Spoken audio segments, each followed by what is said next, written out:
Apple Store. You can tune in on your mobile phones by dialing 631-359-8281 if you're in the US. And if you're in the UK, you can dial 0230-606-0953. Plus, listen to us on onespotmedia.com and the One Spot Media app, or log on to go-jamaica.com. Our 106 FM, where all views can contend, giving you powerful talk radio in so many ways, on air and online. Wherever you go, in tribute to Jamaicans in the diaspora, wherever you go, you shine. You make us proud. Despite our challenges at home, you never give up on us. Our sincere thanks. Wherever you go,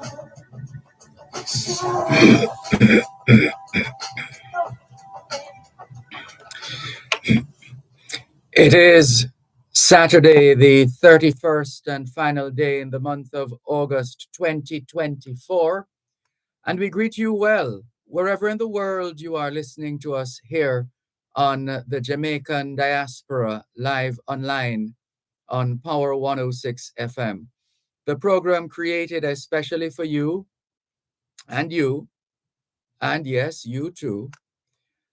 It's a demonstration of what can happen when Jamaicans at home join hands and hearts with Jamaicans abroad. And so we look forward to your full participation. After all, it is your program, the Jamaican Diaspora Live Online on Power 106 FM.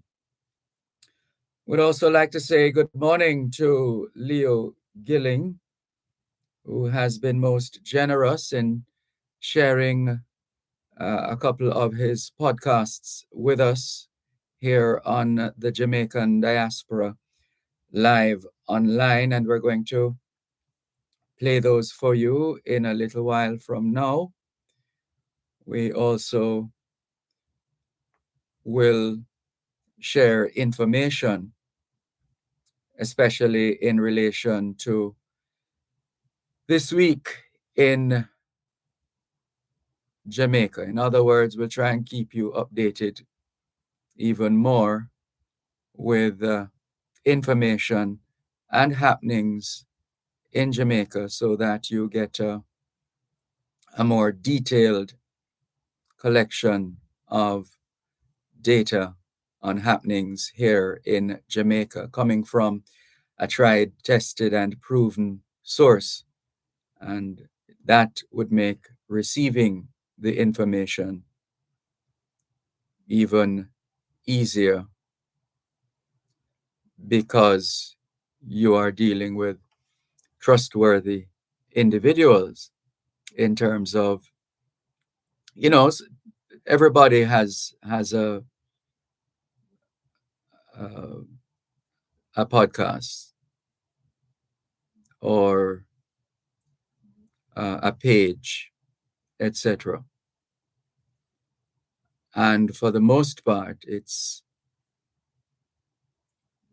for fun in a sense for some people, but for others, it is their Bible, so to speak. And in other words, can be trusted. So we want to do more of that, which will make the output even stronger. And so we get ready now, and just before we start the streaming of the feature of the podcast, we want to take a quick look at what's in the e-gleaner, electronic gleaner, to give you the news of the day. And so let's see if we can get on with this right now. So So, the front page of today's Gleaner: new prison must be priority. Human rights group urges Prime Minister to reconsider construction delay, put strong focus on rehabilitation. There's a picture of Carla Guyotta, Executive Director of Stand Up for Jamaica. The Prime Minister is also pictured on the front page.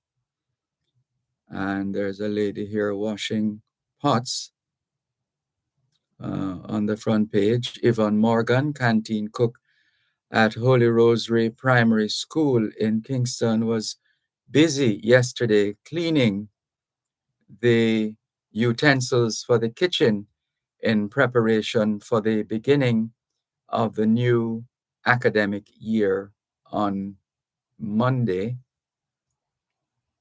signaling their readiness for the new school term. Young talents shine at Tessan Chin's Voice Box Summer Showcase. That's another teaser of the featured programs, the featured stories, I should say. McLaren asks Bailey for 100% power is another of the teasers. Julian Marley, Alex Antius hope to break new ground. That's another story. Here's another: is a wicked death. Police seeking to identify victim. Driver in deadly double whammy hit and run involving taxi and a private vehicle. Oh dear. The authorities are seeking to identify a woman who was killed in a bizarre hit and run involving two motor vehicles on Thursday night along the busy Marcus Garvey Drive thoroughfare in Kingston. They're also imploring the driver who left the scene to come forward. And at a time when we were, just yesterday it was, I think, trying not to say too much about the fact that we've had a reduction in motor vehicle fatalities. And I didn't want to talk too loud. But seriously, something happened. Would love to find out what that was and how they managed to bring, well, let me not say anything more on that. Don't want to jinx anybody. We are ready is another headline in today's Gleaner. Corporate area schools add finishing touches ahead of Monday's reopening.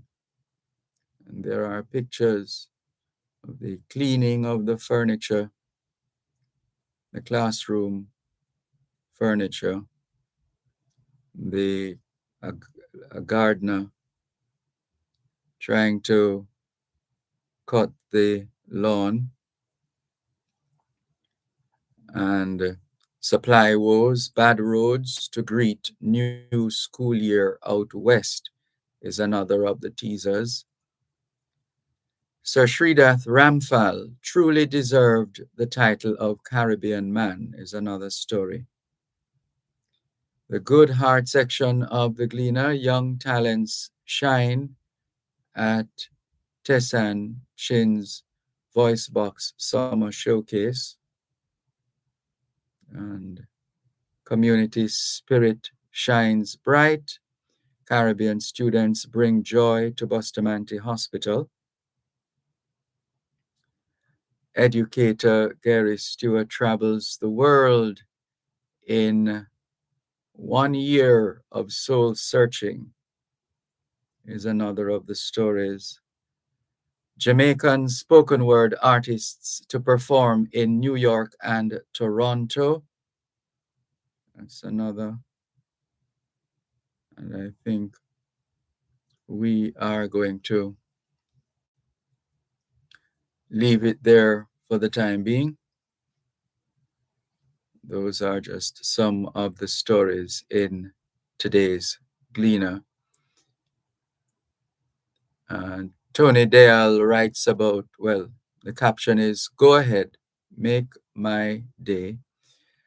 And Ronald Sanders, "Poverty, root cause of global tensions, a call for OAS action." All right, so those are some of the stories in today's Gleaner. We're going to leave it there for now. We see an early bird online on YouTube. Galloway Kevin saying, "Welcome to you, Ambassador. Special greetings to you and friends. Grace, mercy, peace, and blessings to you from God the Father and the Lord Jesus Christ, as it is written. Selah." Thank you very much for sharing. Bit of blessing in the morning. Bratislava Borivojova says, "Good morning, Mr. Malcolm and listeners. Good morning. Albert in Coconut Creek, Florida is up and running. Welcome, Albert. Thank you for joining us. And we are now going to listen to the first podcast of the morning from Leo Gilling. And we are ready. So good morning, Leo Gilling. Good morning. Second morning in a row that I'm here with you to speak a little bit about crime, how to deter crime, and what we're doing right, what we're doing wrong, and how it is that we can make things better for us in the diaspora to work back to Jamaica for vacation, to retire, to live, whatever it is. There are things that we can do, but we also need to know them. We need to know them as a people, as our residents living in Jamaica. We need to know them. The law enforcement need to remind themselves of it. The law enforcement, the court, the prison system, what we call corrections, all need to be reminded. And I'll tell you this, they're trying to do a wonderful job in Jamaica. The courts, I respect the prison system doing its best with its little resources, and also police officers doing their best. Today I want to go into a topic called deterrence. That's deterrence. And if you look, it's flashing across the screen. Deterrence, the act of making someone decide not to do something. So you deter them. So if you create something for someone not to do something, then you deter them from doing something, whether it's good or bad. In this case, we're talking about crime. So we're talking about deterrence, deterring people from doing crime. What does that mean? Do you remember anything in your earlier years that your mom said to you that you still hold true today, that you will never do it? Do you remember anything that she slapped you on the hand for or beat you for and you say, I will never do that again? That's deterrence. Mom was deterring you from doing something that you shouldn't do. Mhm. And with that, we take a break and come back with more in just a moment here on the Jamaican Diaspora Live Online. You're listening to Power 106 FM. The time is now 15 minutes past 6 o'clock in the morning here at Broadcast House 32 Lyndhurst Road, Kingston 5, St. Andrew, Jamaica. which means it's 4:15 a.m. in Los Angeles, California. Taxpayers, select tax offices will be open this month and Saturday for your convenience. Conduct motor vehicle transactions, pay property tax or traffic tickets, renew your driver's license, or drop off the relevant documents at any of the following locations: St. Andrew, St. Anne's Bay, Montego Bay, Mandeville, or Savannah Lamar from 10 a.m. to 2 p.m. The Portmore office remains open on Saturdays from 9 a.m. to 2 p.m. Visit www.jamaicatax.gov.jm or call 888-TAX-HELP for details. Tax Administration Jamaica, changing the way we do business. Morning Agenda continues the tradition of providing a unique platform for healthy public debate. Weekdays from 7:15 to 9 a.m. Join Jody and Corey on Mondays and Tuesdays and Kemwan McEachron on Wednesdays and Thursdays, while they alternate on Fridays as they set the agenda and break down the issues and keep you informed on what matters to you most. Morning Agenda, speaking with the stakeholders, movers and shakers of our day, serving listeners in Jamaica and around the world. Stay tuned to the Morning Agenda on Power 106 FM, weekdays 7:15 to 9 a.m., where we set the agenda.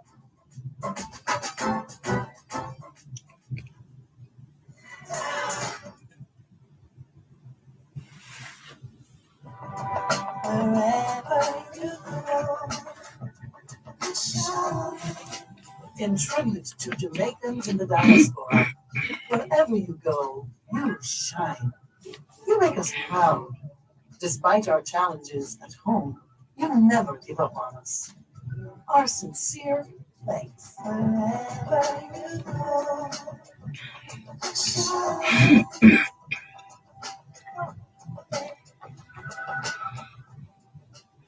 Thanks a lot for staying with us here on the Jamaican Diaspora Live Online on Power 106 FM. I'm Dervan Malcolm. Our contributor is Leo Gilling, sharing with us at this time, and we're going to continue to share the data. Let's listen. So you put your hand in the fire and burn the pow. Mom says you should not put your hand in the fire. Your mom, she has cookies or candies hanging around, and you went in just before dinner, and she slapped you on the finger and say, "Hey, dinner is coming up. Do not do that. I am preparing dinner. You don't need to be eating anything." So, deterrence. A rat trap is a deterrence for rat. Well, they don't really learn, but it is supposed to deter them, right? So, in the same sense, there are things in our lives. We wake up every day and we create theories about what the life that we need to lead. And we say we're not going to do this because it's going to lead us down this road, this rat hole, or this rabbit hole. And there is something that caused you to say that. Whatever that something is that say, "Hey, I am never going to do that," is a deterrent. I'm putting deterrence in a whole lot of different forms so that you understand what it means. You see, the prisons that they make down in Jamaica or anywhere in the world, it's not just for prisoners. It's not just to hold prisoners. It has a general effect. It has a general deterrent or deterrence effect. The general effect says that if you know that the prison is there, and you know that if you go to prison, you are an enslaved individual. That means the corrections officers can do anything they want. Then you are going to do everything in your life not to go to prison. That's the general effects of deterrence. So the prison is there, and it hosts or hold prisoners, people who do wrong. But do you want to be a part of their lives every day. You wake up every day and being around prisoners and eating bread and sugar water. No, that's not the life that you want. So whatever is in the back of your head that says, I am not going to, or I don't want to be a part of that's the deterrent. And this prison structure, just the knowledge. You don't even have to see the prison as long as you know what the conditions are. The knowledge of a prison and what it stands for becomes a general deterrent effect for you to not commit a crime to go to prison. So prison is not just for the people who are there. It has that general deterrent effect.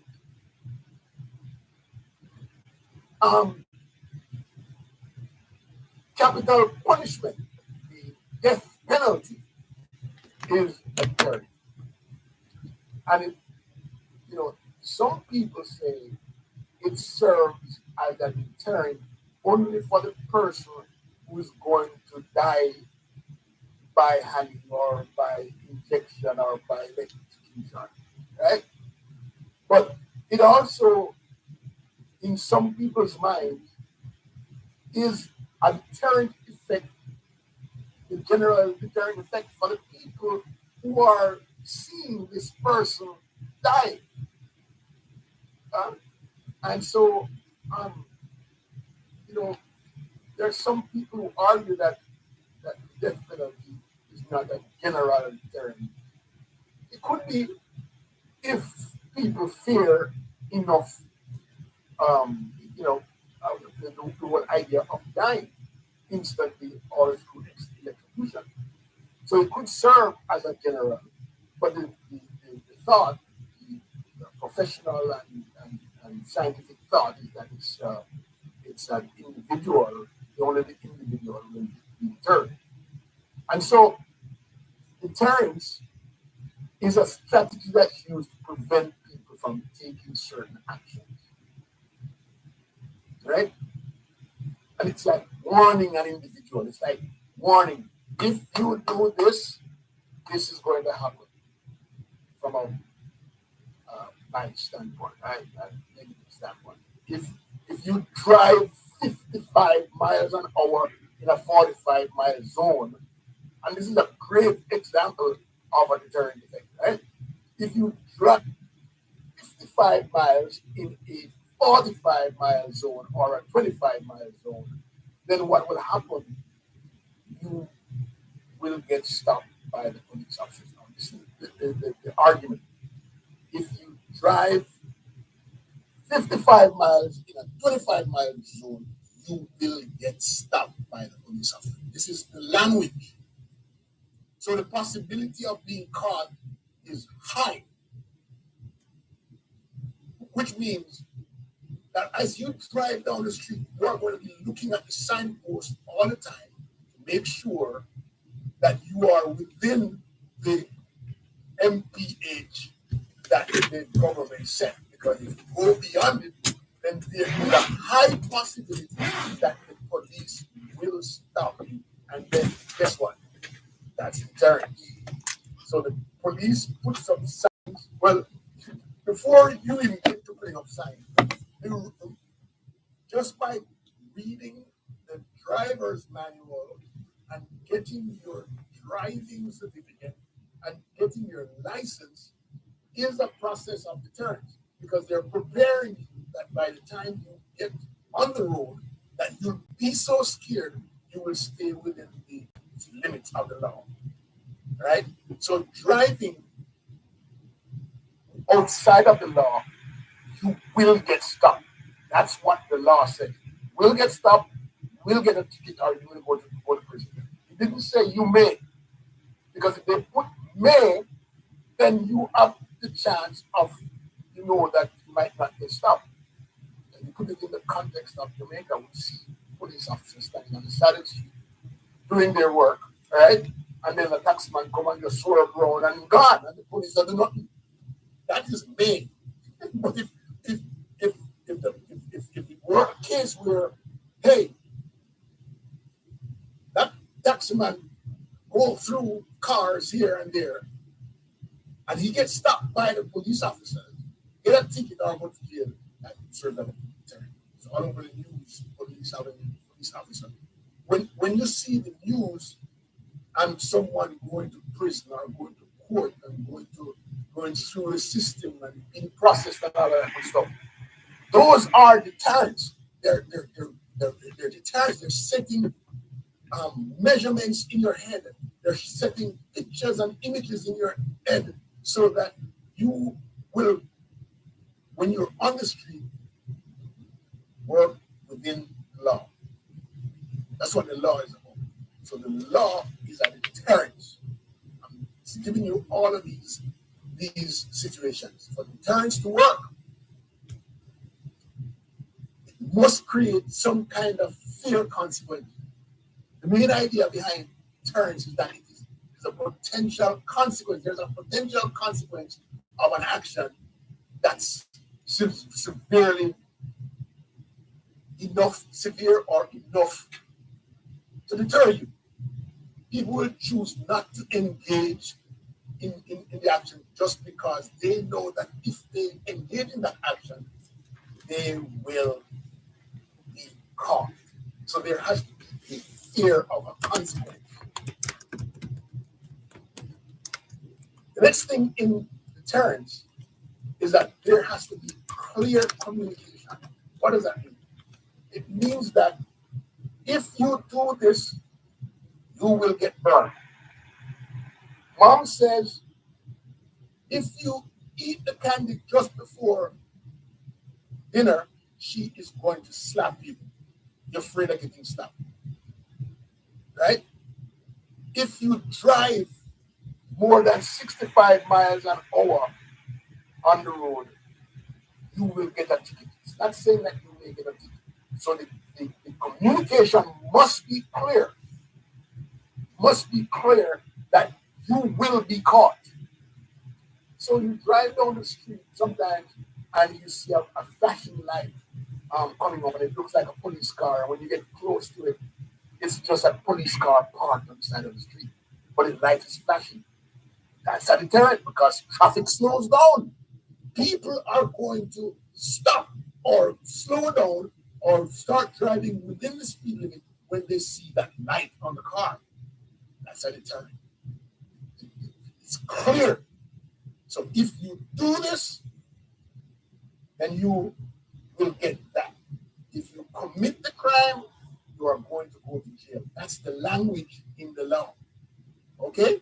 It doesn't say you may go to jail. If you do this, you are going to go to jail. And you learn that every day and you're there. So majority of the people in the world know the language. So when you're driving on the street, when you see someone, you know that you can't just go and rob them because you are going to get caught. That is deterrence.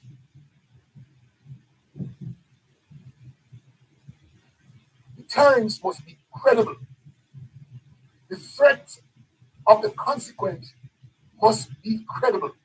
If people believe that the consequence will not actually happen, deterrence will fail. So it must be credible. So we can't put a law into place and not execute it. So like you see, I'm talking about the policeman standing on the side of the street and he's taxi doing everything wrong, but he not doing anything wrong. Right? Then what happened is deterrence fails because everybody's going to see him just standing around and not giving a ticket and not taking anybody, not arresting anybody. And so it has to be credible. So the fear of consequences must be there. Clear communication must be there. It will happen if you do wrong. Okay? And it must be credible. That means when they give the threat, it must happen. That is the term. Listening there to Leo Gilling sharing with us his podcast here on the Jamaican Diaspora Live Online on Power 106 FM. There's more after the break. You're listening to Power 106 FM. The time is now 6:30 in the morning here at Broadcast House, 32 Lyndhurst Road, Kingston 5, St. Andrew, Jamaica, which means right now in Hamilton, Bermuda, it's 8:30 in the morning. Morning Agenda continues the tradition of providing a unique platform for healthy public debate. Weekdays from 7:15 to 9 a.m. Join Jody and Corey on Mondays and Tuesdays and Kemwan McEachron on Wednesdays and Thursdays, while they alternate on Fridays as they set the agenda and break down the issues and keep you informed on what matters to you most. Morning Agenda, speaking with the stakeholders, movers and shakers of our day, serving listeners in Jamaica and around the world. Stay tuned to the Morning Agenda on Power 106 FM, weekdays 7:15 to 9 a.m., where we set the agenda.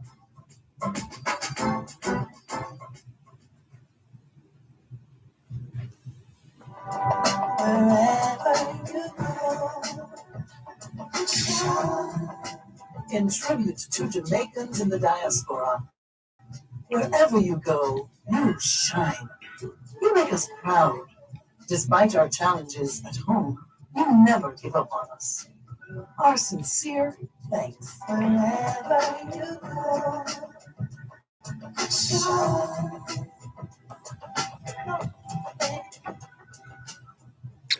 Leo Gilling will now continue his podcasting here on the Jamaican Diaspora Live Online. Let's listen.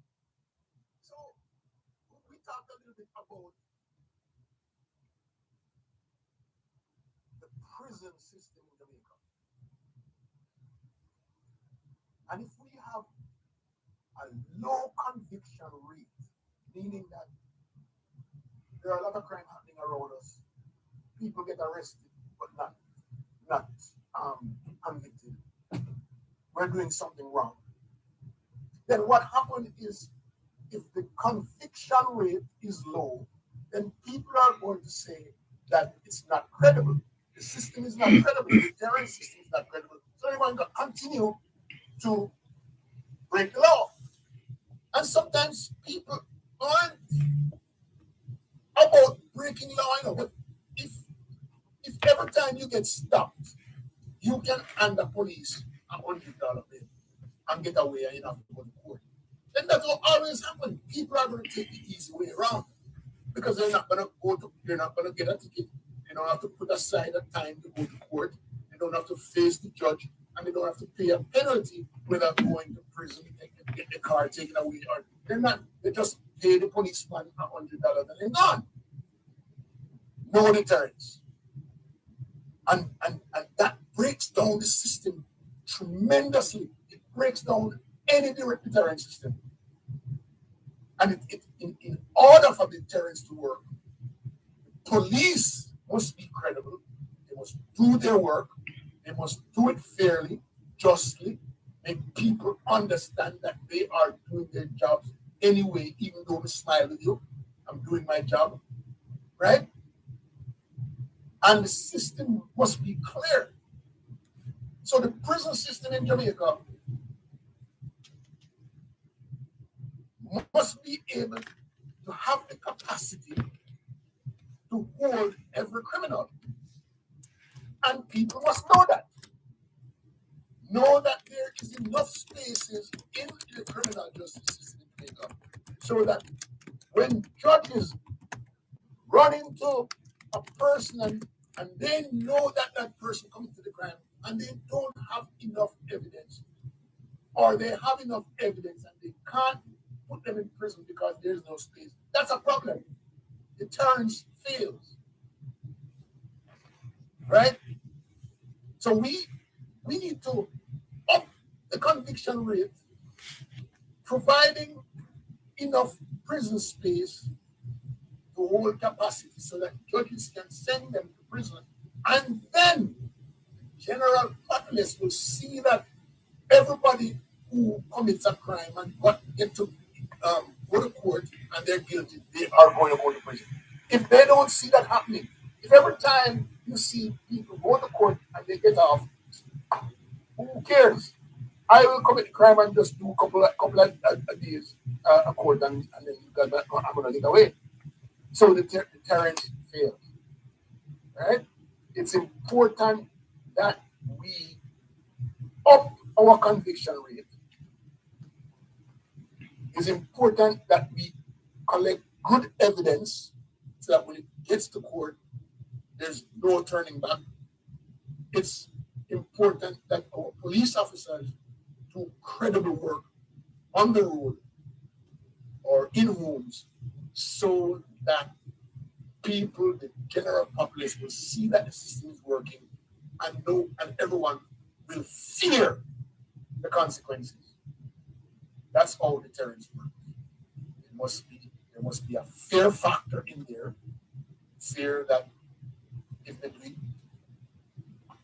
they'll get caught. And the communication of what deterrence is must be clear and it must be credible. Criminal justice laws and penalties serve as a deterrent to crime. If people know that stealing will lead to jail time, they will think twice before committing the theft. In an international policy, for example, countries often use military power as a deterrent. For example, a nation may maintain a strong military presence to discourage other countries from invading. So that's why we see all these warheads, these countries having these warheads. The higher, the more equipment that they have to protect themselves, the less possible another country will try to invade. And I must tell you, when I look at the Ukraine situation, I look at how easy it was for the other country, Russia, to go in and start bombing, trying to take over. If Ukraine had more mightyful, if I may use that word, weapons, right? What do you think would happen? Russia would not dare go there. It's a deterrent effect there, right? So deterrents work from your home with your mom and your dad to when you go on the road, driving, having your own, having to live up to the laws of the land, the rules according to your job. Deterrents work because you have to work within the confines of the rules. The rules everybody knows. You can't steal anything from work because if you steal, they won't send you to jail. And you'll lose your job and you can't get no work for the rest of your life. So you stay with it. That's deterrence. Okay? So in order for police or law enforcement to effect deterrent in the most optimum way, they have to create the fear, have to have clear communication, and be credible. All right. I'm sure that that's enough for me today. I will come back with another. This is a criminological theory, and next time I'll come back again and we'll talk about another theory that will help to bring crime down in Jamaica, in my land, because I really would like to know that some of us in the diaspora can go back and live and retire and vacation without the fear of being hurt, being robbed, being killed, or so. All right. So I'll come back again another day, tomorrow probably, or the next day. I'm not so sure. As the time permits me, I'll come back and we'll talk about. There's several criminological theories out there that we can discuss, and I'll take them one at a time today. Thank you so much for joining the show. This is Leo Gilling, and I'll be back again soon. Have a wonderful day. Bye-bye. Thanks to Leo Gilling for sharing his podcast with us here on the Jamaican Diaspora Live Online on Power 106 FM. And we look forward to a successful stint in that podcasting operation. In the meantime, we continue with more here on the Jamaican Diaspora Live Online on Power 106 FM. I want to use the opportunity to recognize Dr. Robert Clark of the Help Jamaica Medical Mission, which is a New Jersey-based organization founded by Dr. Robert Clark. The mission provides free, high-quality healthcare services to underserved communities here in Jamaica. And the work continues. During their visit, a team of volunteer specialist doctors and nurses from the New Jersey, New York, and Connecticut tri-state areas offer screenings for diabetes, sexually transmitted infections, sickle cell, some forms of cancer, diseases of the prostate, mental health issues, and various types of heart diseases. And the volunteers will serve 7 communities in Kingston, St. Thomas, and St. Catherine. And Dr. Clark has been leading this mission since 2010, and he estimates that they have attended to around 462,000 patients over the years. The mission has also raised significant funds to support their efforts, including more than $77,000 US from a recent fundraiser. So the Help Jamaica Medical Mission continues to do great work, and we're going to use the opportunity to conduct an interview with Dr. Robert Clark, and you will hear precisely what time this morning that interview will go on. But in the meantime, we continue with the Jamaican Diaspora Live Online here on Power 106 FM.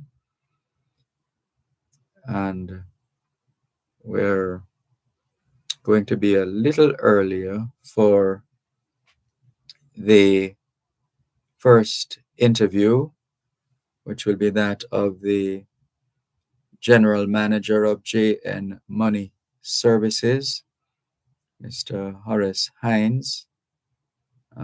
In a few minutes from now, we look forward to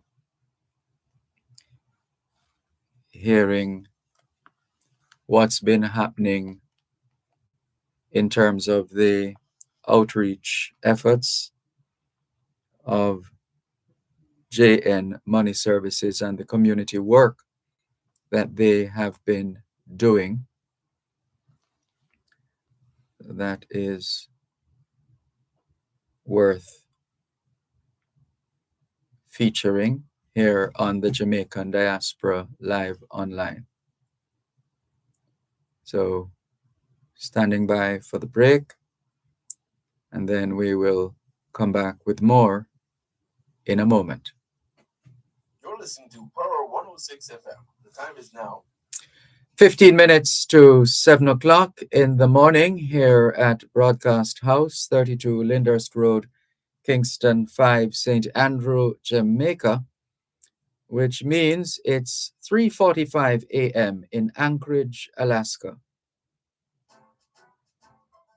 Morning Agenda continues the tradition of providing a unique platform for healthy public debate. Weekdays from 7:15 to 9 a.m. Join Jody and Corey on Mondays and Tuesdays and Kemwan McEachron on Wednesdays and Thursdays, while they alternate on Fridays as they set the agenda and break down the issues and keep you informed on what matters to you most. Morning Agenda, speaking with the stakeholders, movers and shakers of our day, serving listeners in Jamaica and around the world. Stay tuned to the Morning Agenda on Power 106 FM, weekdays 7:15 to 9 a.m., where we set the agenda.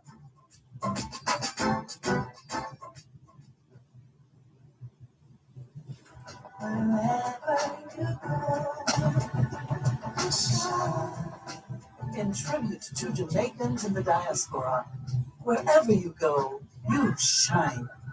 You make us proud. Despite our challenges at home, you never give up on us. Our sincere thanks. Wherever you go, you shine.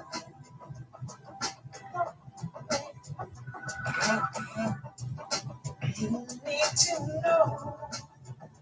Shine.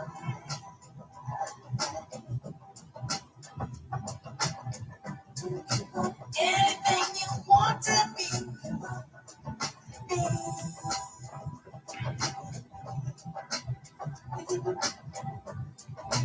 You give me love. Shine. Oh, shine. Shine.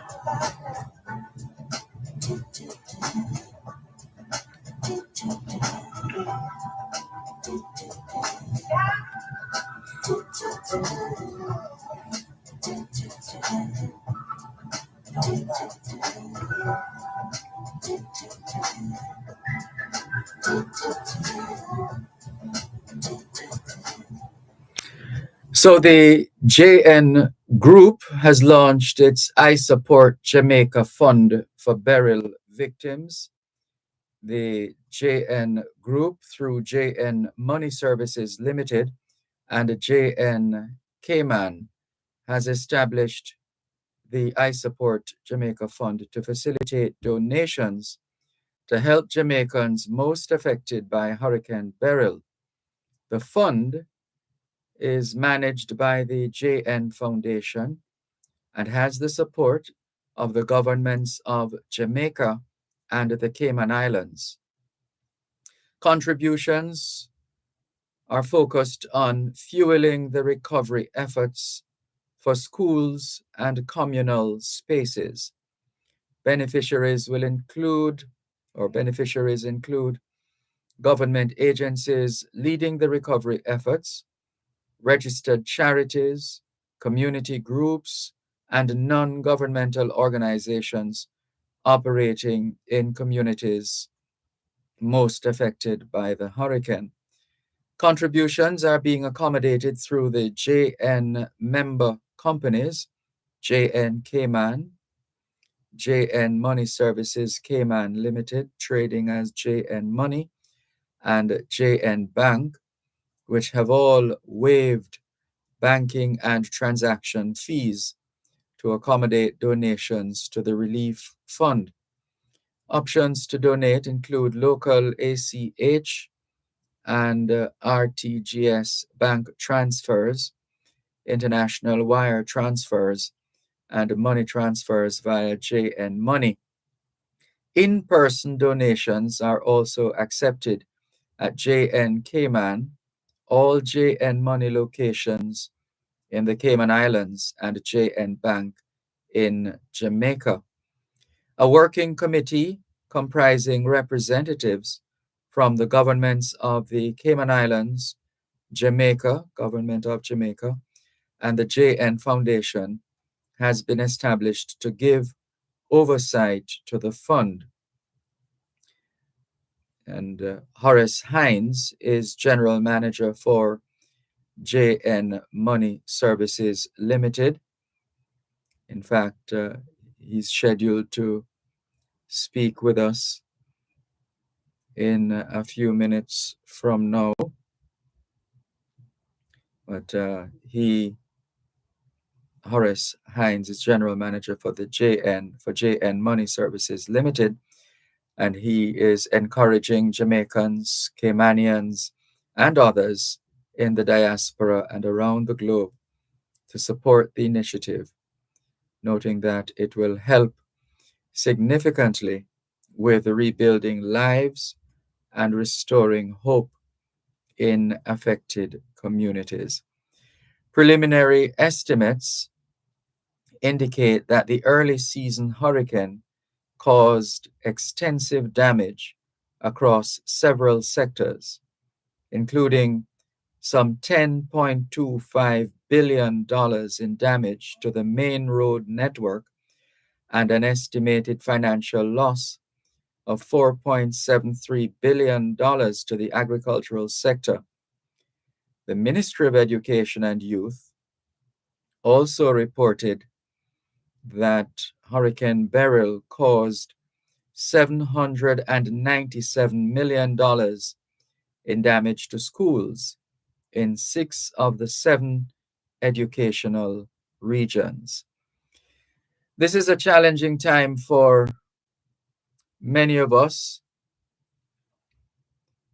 friends, neighbors, loved ones, brothers, sisters, for us to show kindness and support those in need. Our support will help those affected to get back on their feet and return to some level of normalcy. It's a 6-month fundraising activity which will run until December 31st. And a part of the responsibility of the working committee will be to identify beneficiaries and make recommendations for disbursement from the fund. An online application portal will also be launched to accommodate applications for funding from other groups. And our friends at JN tell us they are committed to helping those affected to rebuild and helping our people get through this difficult time. The level of donations raised through the fund and information about beneficiaries and impact of donations will also be made public in the interest of transparency. The I Support Jamaica Fund is in addition to other initiatives being undertaken by the JN Group through its member companies in support of Hurricane Beryl recovery efforts. This includes the JN Bank 1 JN Hurricane loan offers, which have been extended to August 31st. JN Money had also temporarily waived fees on money transfers to Jamaica on the eve of the hurricane and for a few days shortly after its passage. And ahead of that interview with Horace Hines, we want to use the opportunity to direct your attention to the I Support Jamaica Fund by visiting jnkman.com.ky, Beryl Recovery. That's jnkman.com.ky, and then /Beryl-recovery. So that's some useful information as the country continues to rebuild and restore the state of our country in different parts. In the meantime, we continue with more here on the Jamaican Diaspora Live Online on Power 106 FM. Still streaming live on the Gleaners website, go-jamaica.com. Live on your smart devices all over the world. And just trying to cover our bases. There are a lot of moving parts because there's also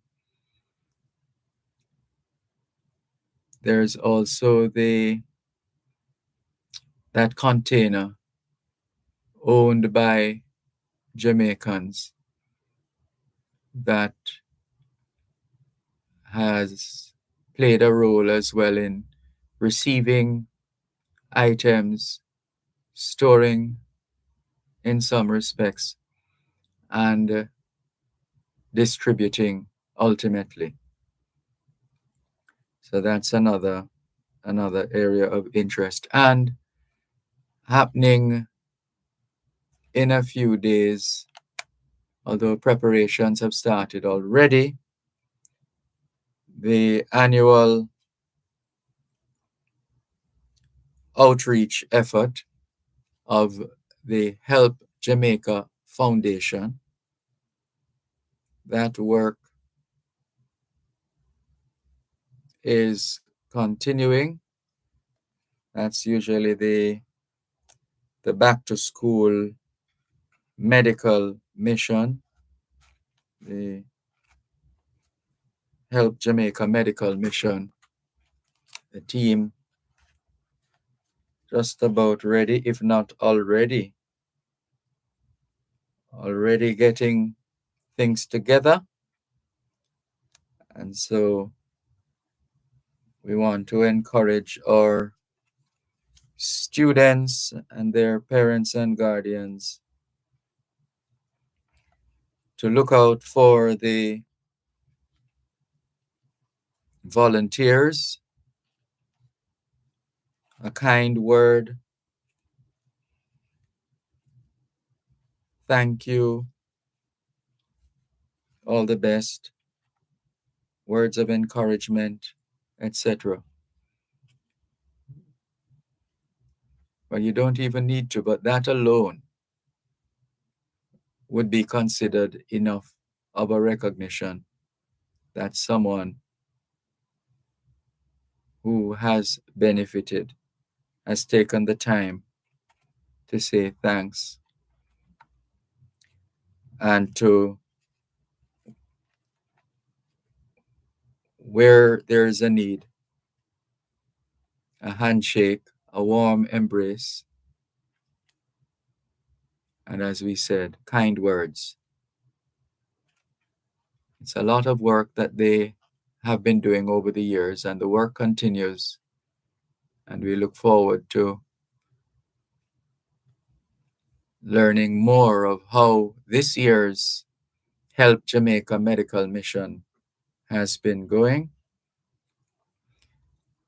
and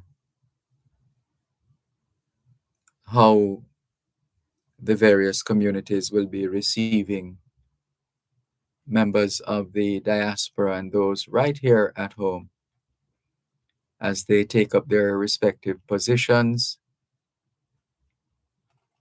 to play their part in this mammoth initiative. It is huge. It is huge. Imagine taking time off from your work to go and do more work, not in your country, but in a foreign country, and dipping into your own pocket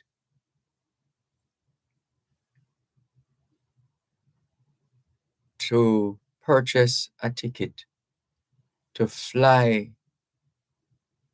to this country to assist and to serve our citizens. It doesn't get better than that. Let's take the break and come back with more in just a moment. You're listening to Power 106 FM. The time is now 7 o'clock in the morning here at Broadcast House, 32 Lyndhurst Road, Kingston 5, St. Andrew, Jamaica, which means it's 1 o'clock in the afternoon in London, England.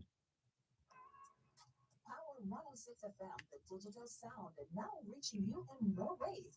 Listen to us on 106.1 to 106.9 on the FM band. You can also listen to us on the Power 106 FM app, which you can download on the Google Play Store or the Apple Store. You can tune in on your mobile phones by dialing 631-359-8281 if you're in the US. And if you're in the UK, you can dial 0330-606-0953.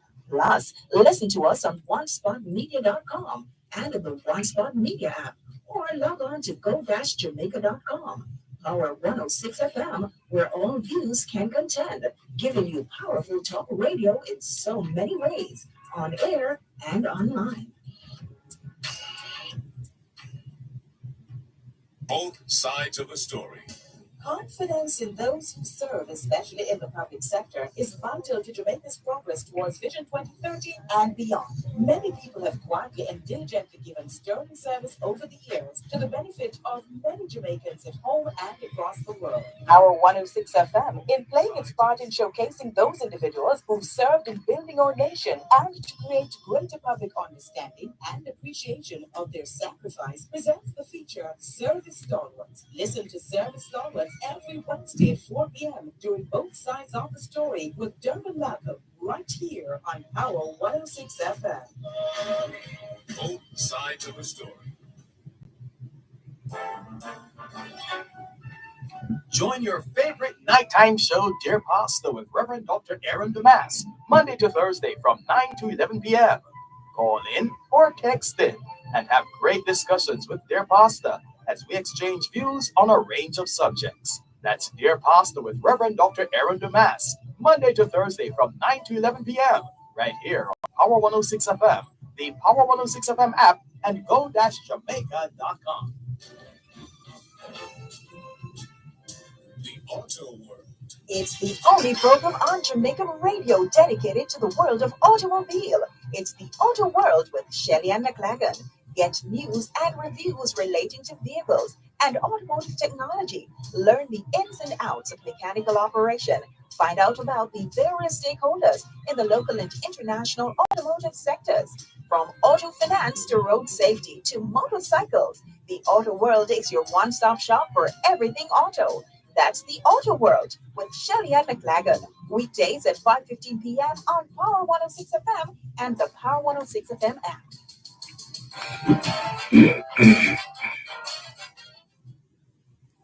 Wherever you go, in tribute to Jamaicans in the diaspora, wherever you go, you shine. You make us proud. Despite our challenges at home, you never give up on us. Our sincere thanks. Wherever you go,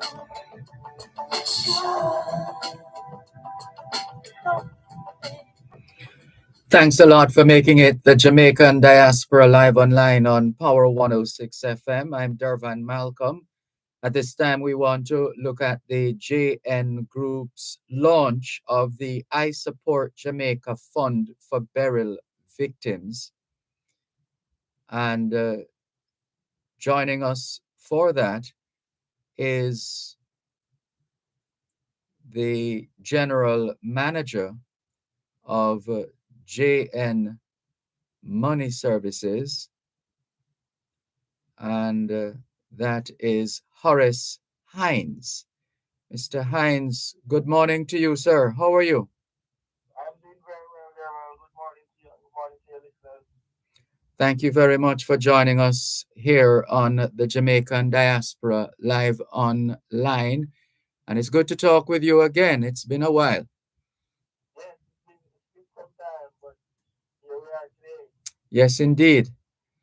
All right. So if we could back up a bit and give our listeners, paint a picture of how things have unfolded within the last couple of months and the extent to which the JN Group has been embedded in their support and contribution? Well, as you know, we would have experienced, well, some parts of the country would have been badly affected by Hurricane Barry. More so, southern Clarendon, southern Manchester, and southern St. Elizabeth would have been mostly impacted by the passage of Barry. And in times like these, in our true Jane spirit, we generally do various initiatives to try and help persons or institutions that have been significantly impacted by the hurricane. So what we have done a myriad of things in recent months. So the first thing that we did was upon the passage of burial, we would have offered a 50% discount for persons in the diaspora who wanted to send funds home via remittances. I mean, generally, immediately, persons who want to be doing repairs or they need help just to get back on their feet in terms of food supplies or anything like that. So we would have done that for the period of about a week to allow persons to send. That was our first initiative that we would have taken at the passage of Beryl. Thereafter, we would have also within our branches, as you know, JN, we have a presence in the UK, in Canada, Cayman, and 9 states in the US, where persons can remit funds home. And so, JN Money Services would have also partnered with our customers. I mean, they would have left change or whatever change they could leave that way to a burial fund that we have, right? So that is being collated now for donation, and one of the schools that we have identified is New Forest Primary Junior High and Infant School down in South Manchester. That the infant section would have been badly destroyed. So we saw that as one of the entities that we would immediately help. And so part of what we have been collecting from the customers or the customers that have been using as spare change will go towards that institution. All right. We also partnered with another individual in the UK, this influencer, social media influencer, White Yardie, Canadian White Yardie. And he's actually from St. Elizabeth, RTBA. And he felt so moved by the reports of the devastation that he wanted to do something personally to help his home parish. And he's based in the UK. So we have partnered with him, and he hosted a benefit performance, out of which we would have raised somewhere in the region of about £8,000, right? Which he has been in Jamaica over the last week, helping schools that have been badly affected by Barron. So we have been donating 200,000 to New Stars Academy, Black River Primary Junior High.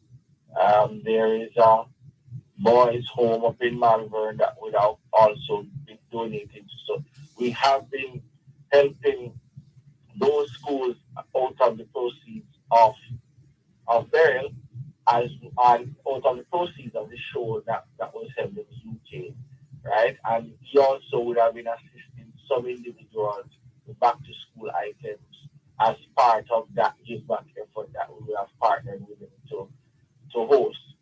A third leg that is currently happening as well is that we would have partnered with the Jamaican consulate in the Cayman Islands and some partnership with the Cayman Islands government to raise funds. So that fundraising is ongoing today and will end in December, where we are asking persons in the Cayman Islands to donate to a fund that was based at the Jane Foundation I support.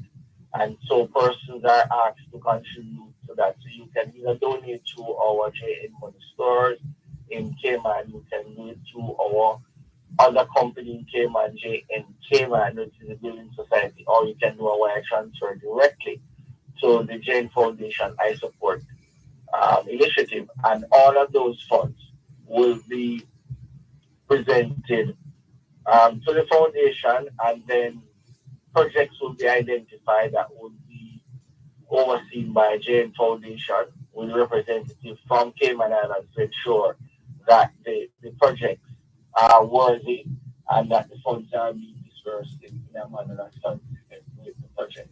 So that is ongoing, and we ask persons to continue to support there because while they may have passed in July, um, persons are still trying to get back on their feet, right? Back to school, and a number of parents are still not able to fully be ready for back to school because their lives have been so badly disrupted. So we ask that you continue to support that fund.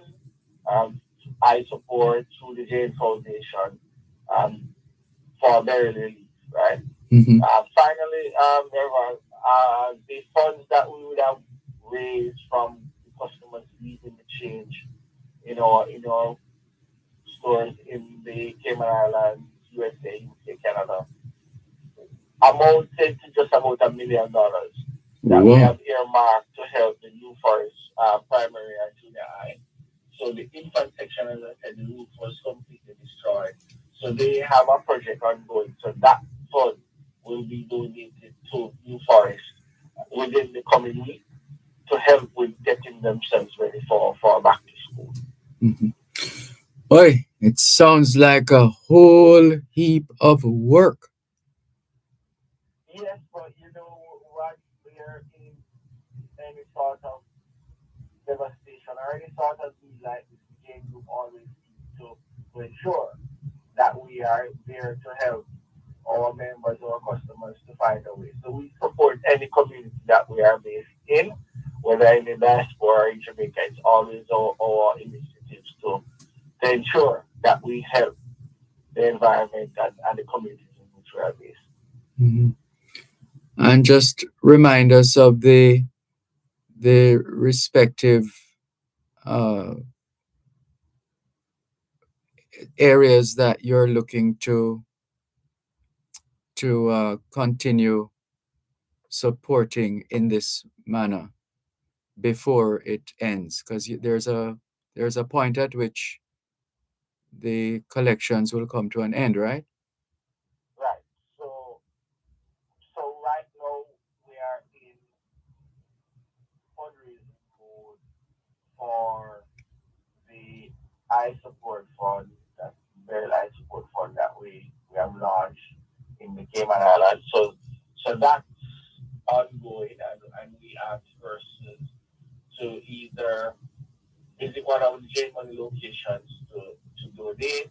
They can do it also at the J Cayman location, or they can do a wire transfer into the Jane I Support Fund account, which is based at Jane Bank. So all this information is available on the Jane Group website.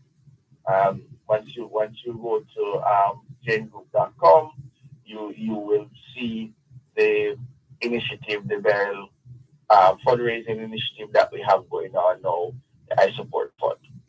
Okay. And so that website, just run that website again for emphasis. jngroup.com. Okay. Easy to remember. jngroup.com. Right. Mhm. Okay. And so what about you? I mean, how you and members of your team, in terms of how did they manage the vagaries of burial? Well, thankfully, we were spared the worst, and those who were impacted were able to get back on their feet. And I must give a shout out to my team um, from JN Money as well, because what happened is that they also sprang to life, and we would have when we did a small tour of parts of Manchester and St. Elizabeth, and that's where we identified New Forest Primary. All right, one moment, And please. Just a moment. We need to take a quick break and then we come right back to you, Mr. Hines. You're listening to Power 106 FM. The time is now 15 minutes past 7 o'clock in the morning here at Broadcast House, 32 Lyndhurst Road, Kingston 5, St. Andrew, Jamaica, which means it's 3:15 p.m. in Addis Ababa, Ethiopia. Shop in ease and comfort at Music Mart. Get everything music: pianos, keyboards, acoustic and electric guitars, drums, amplifiers, recording equipment, instruction texts, and reference books. Shop online at www.musicmart.biz or visit 8 South Avenue, Kingston 10, or call 876-960-7712. Music Mart, Jamaica's only complete music store.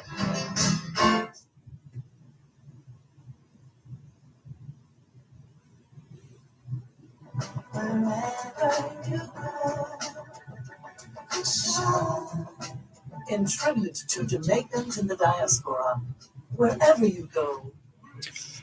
Horace Hines is the general manager of JN Money Services, and he has been giving us a very detailed update, and we're grateful and with respect to the work that the JN Group has been doing as usual, and we congratulate them. Right, so you are going on to talk about New Forest, Mr. Hines. Yes. So, as I said, most of our team members were not significantly impacted by burial, but we also did a tour of affected areas, and we would have identified New Forest, primarily the impact section that was significantly destroyed. And so our team felt so moved by what they saw in the area, and that individually they would have collected, made some donations, that they would have bought food supplies and some items that they would have donated to members of the immediate community around the school that were impacted. So that was a half-less initiative that we donated relief supplies for persons who we saw that needed immediate help. And so, thankfully to the team, they really felt so passionate around ensuring that they were able to do something, because we were not significantly impacted, but having few persons who were impacted, they felt so moved that they pulled their own resources to ensure that they could provide some relief. So we are working with, and this is the principal of Forest Primary, to see how best we can help the infant division to come back or to return to some form of normalcy, because part of what we are doing as the fundraising tools to help institutions that are geared towards educational pursuits, because we feel that it's always best to ensure that our fellow countrymen have a strong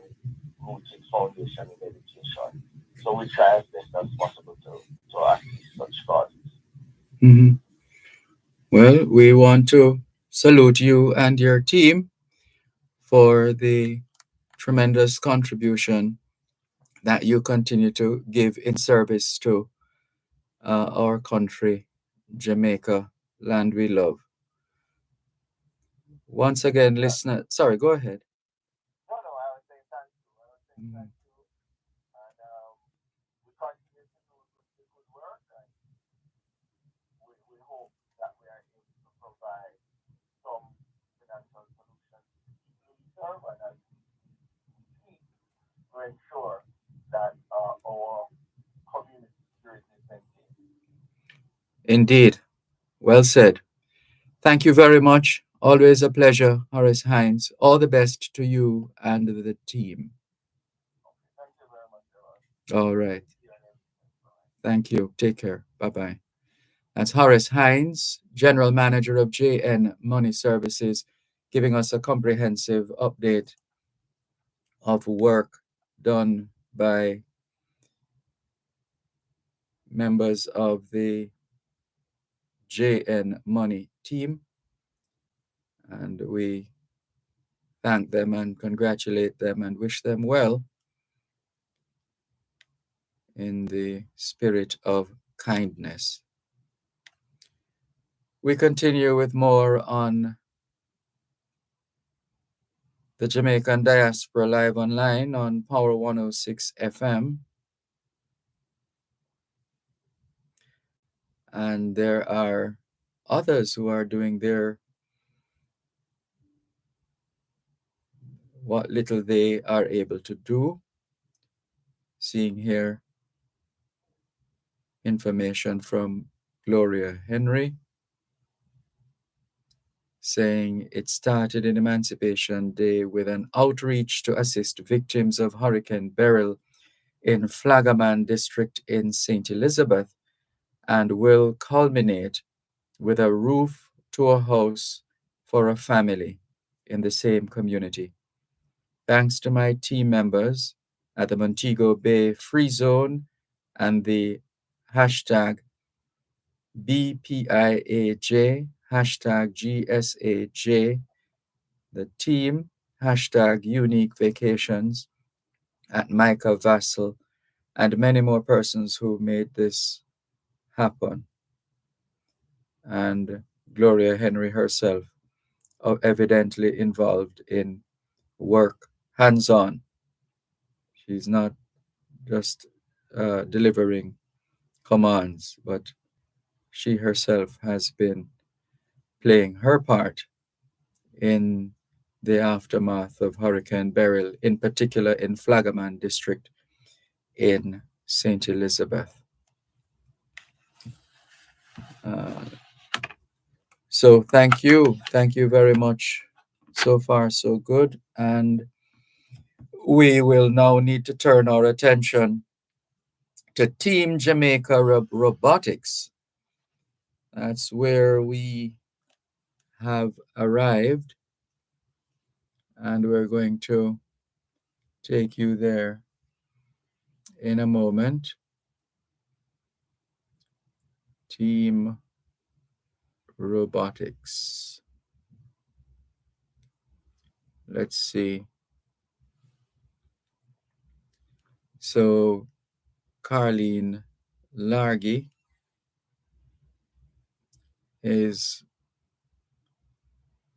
has the team put together, and we're going to introduce them in a little while from now. Just making sure we have everybody online. So we have just making sure we have everybody. Just a moment here on the Jamaican Diaspora Live Online. And now this is taking us way back.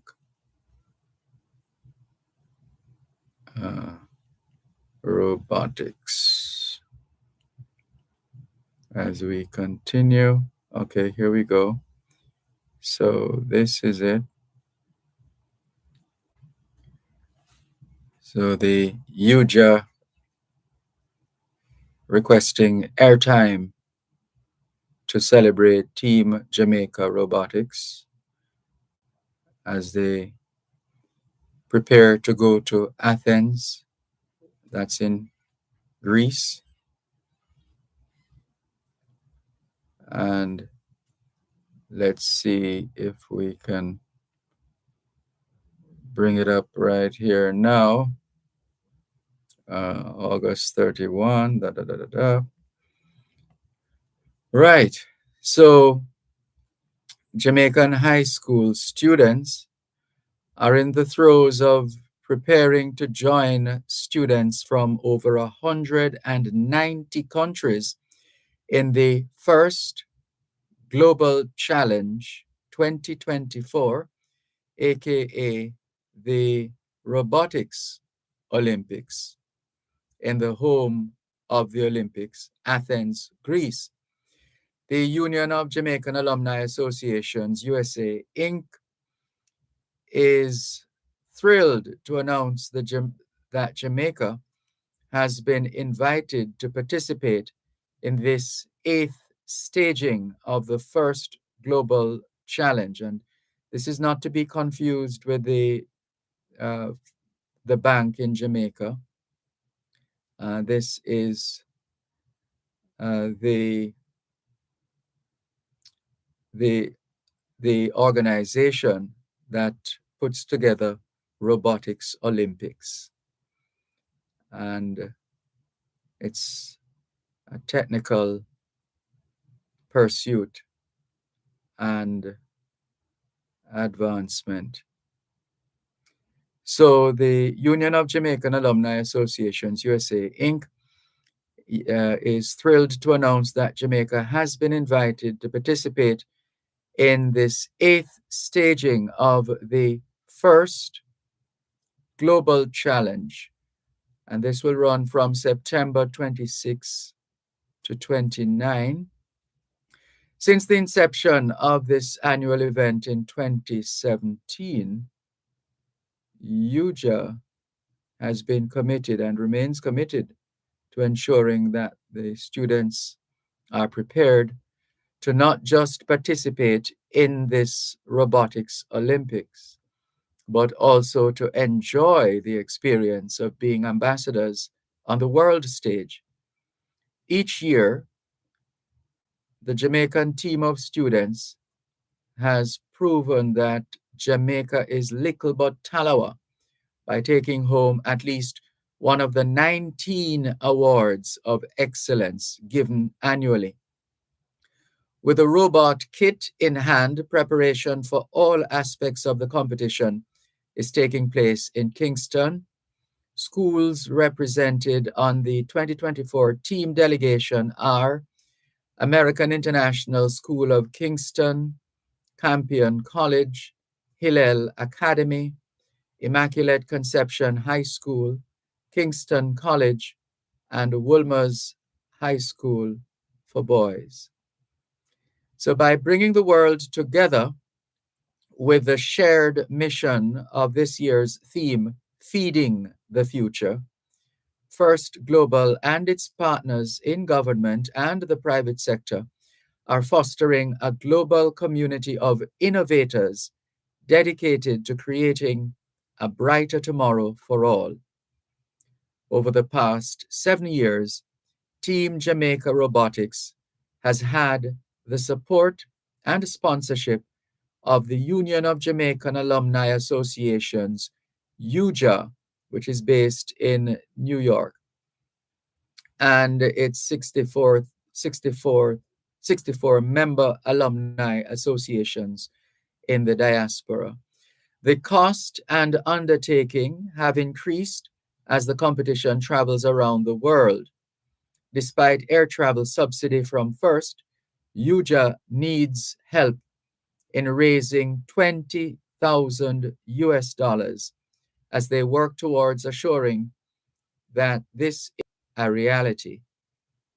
Our community, friends, and family are all invited to join the Rovolution. Yes, Rovolution, like revolution, Rovolution from robot. So we're all invited to join the Rovolution by contributing to UJA's UJAbotics, that program for robotics, via a visit to UJA's website, www. Who uses that anymore? UJAUSA.org. UJAUSA.org. And in the words of Dean Carmen, founder of FIRST, by focusing on collaboration and problem solving and nurturing STEM skill sets, STEM being science, technology, engineering, mathematics, and we always say, without the arts, STEM has no steam. Hope you got that.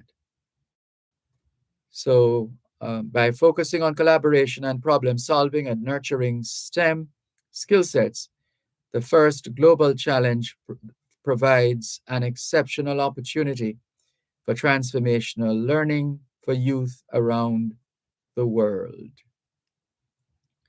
So that's the context. So we had to prepare that pitch for you in cricketing terms.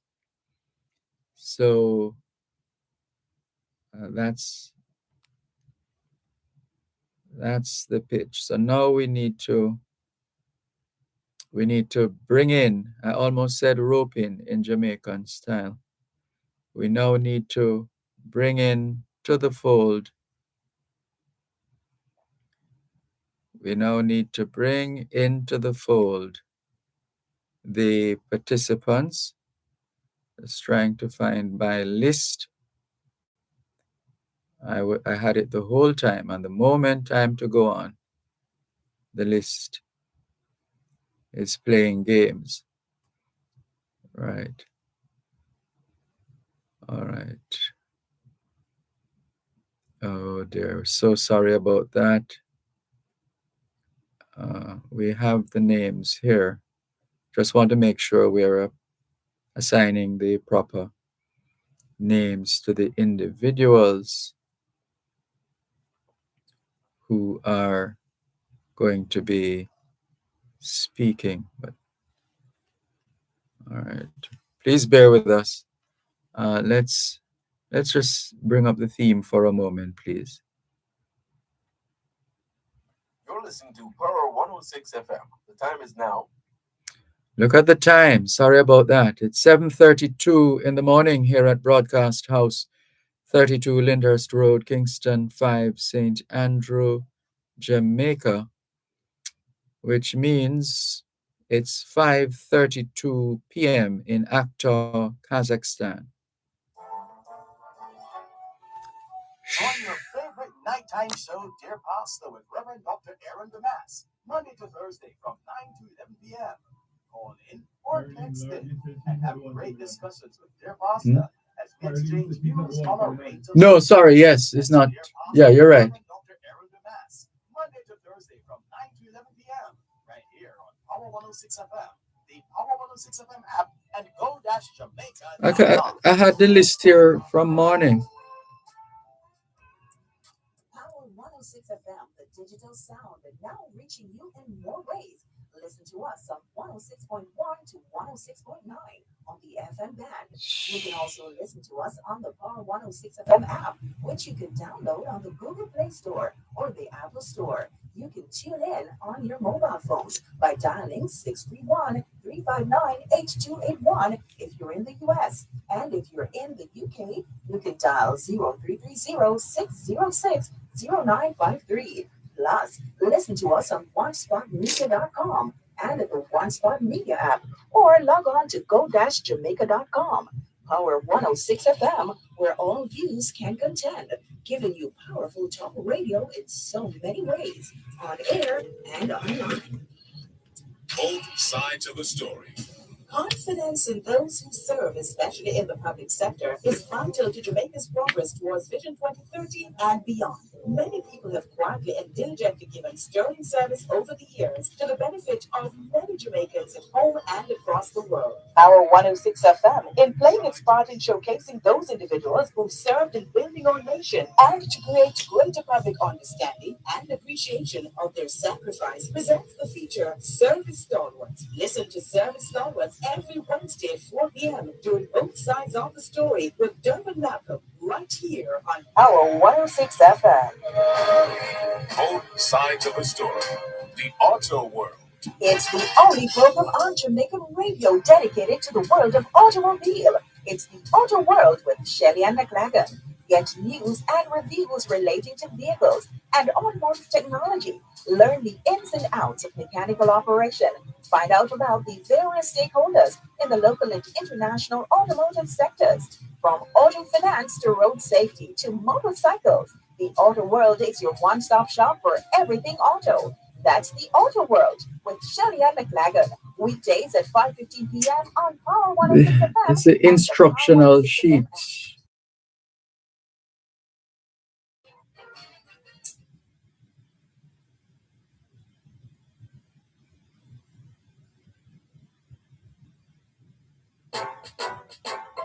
Poor roads a major concern?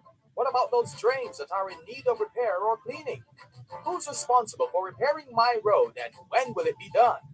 Join us this and every Tuesday morning at 8 during Morning Agenda as we travel on our roads with the National Works Agency and get answers to these and other concerns.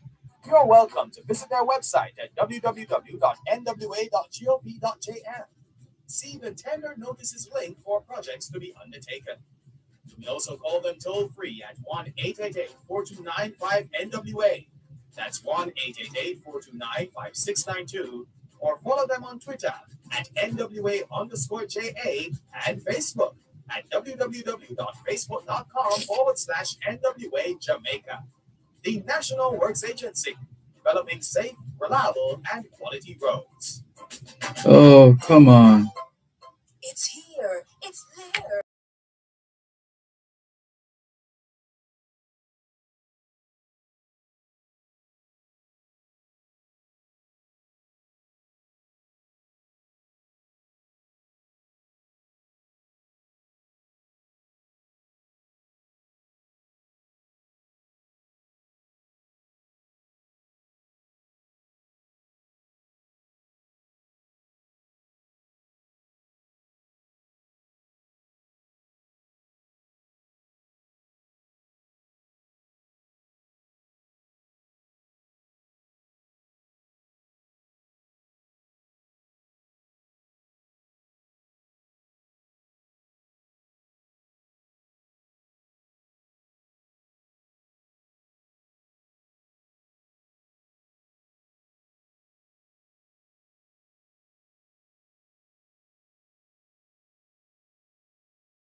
And thank you for making it the Jamaican Diaspora Live online. So it is that time of year again for the Robotics Olympics, Team Jamaica Robotics 2024. And we are going to be speaking with members of the team. Together, everyone achieves more. And we want to give our listeners a brief reminder of UJA's robotics programs and role in FGC, First Global Challenge Robotics. The best person to give us some information on that would be President Donovan Wilson, who is president of the Union of Jamaican Alumni Associations, UJA. Donovan Williams, good morning. Oh, let's start that interview after the break as we continue with more here on the Jamaican Diaspora Live online. And so we don't want to just let you, well, I don't want to say throw you into the deep, but we wanted to provide that setting so you are let down easy, so to speak, so that you get that understanding of the UJA's robotics programs and the background and how that will unfold in Athens, Greece. So that's what we want to do. We want to ensure that we're not just doing it and saying it because we know it, but we're also looking to make it as simple as possible so that others learn about it, and develop an appreciation for it, and ultimately are able to even master it, in a manner of speaking. Let's take the break and come back with more in just a moment. You're listening to Power 106 FM. The time is now 15 minutes to 8 o'clock in the morning here at Broadcast House, 32 Lyndhurst Road, Kingston 5, St. Andrew, Jamaica, which means right now it's 9:45 p.m. in Tokyo, Japan. Power 106 FM, the digital sound, and now reaching you in more ways. Listen to us on 106.1 to 106.9 on the FM band. You can also listen to us on the Power 106 FM app, which you can download on the Google Play Store or the Apple Store. All right, I'm gonna send this to you by dialing 631-359-8281 if you're in the US. And if you're in the UK, you can dial 0330-606-0953. Email is what? What's the email? And the One Spot Media app, or log on to go-jamaica.com. Power 106 FM, where all views can contend, giving you powerful talk radio in so many ways, on air and online. The Minister of Finance and the Public Service, in collaboration with the Private Sector Organization of Jamaica, is pleased to announce that all nominations are now open for the 2024 Public Bodies Corporate Governance Awards, which will be held on December 4, 2024. Let excellence reign and be recognized for your high standards of corporate governance practices across a variety of categories. Submit your nomination by 4 p.m. on Friday, September 6th. Submission is free. Visit mof.gov.jm for more information. It's the only program on Jamaican radio dedicated to the world of automobiles. RJR Cleaner. Auto World with Shelly and McLaren. Get news and reviews relating to vehicles and automotive technology. Learn the ins and outs of mechanical operation. Find out about the various stakeholders in the local and international automotive sectors. From auto finance to road safety. motorcycles. The Auto World is your one-stop shop for everything auto. That's the Auto World with Shelly and McLagan. Weekdays at 5:15 p.m. on Power 106 FM and the Power 106 FM app.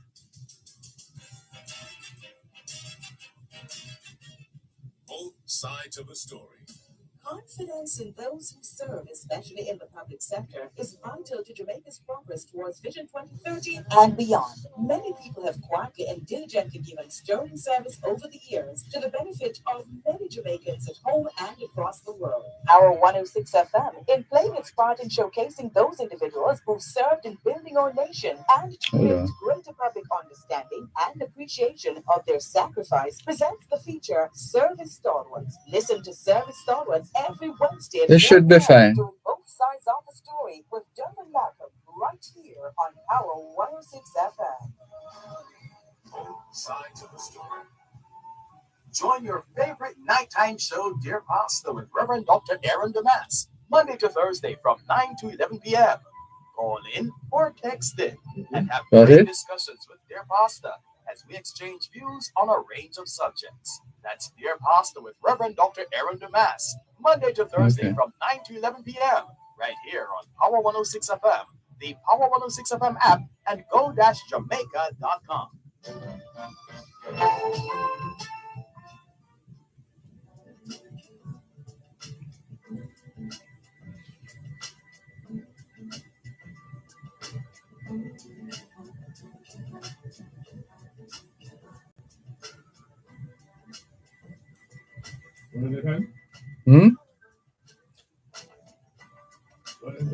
You could do that, but the option of, well,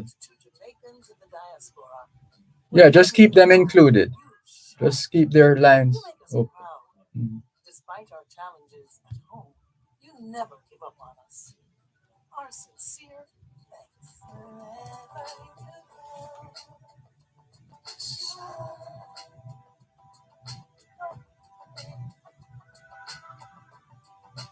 You need to know.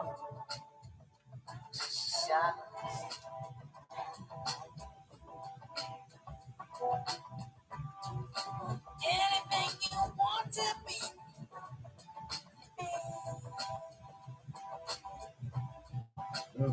Okay. Thanks a lot for staying with us here on the Jamaican Diaspora Live Online on Power 106 FM. I'm Dervan Malcolm. We're setting the stage for UJA's robotics activities, and we want to be off and running on the right footing. And so we want to give you a brief reminder of the Union of Jamaican Alumni Association's UJA's robotics programs and their role in the first Global Challenge Robotics.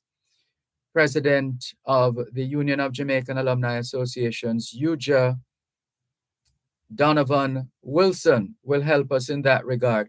Good morning, Donovan Wilson. Thank you for your patience and understanding. How are you? I am great, Dervan. Just wishing that I was in your warm blanket. Never mind. Never mind. We'll see what we can do going forward.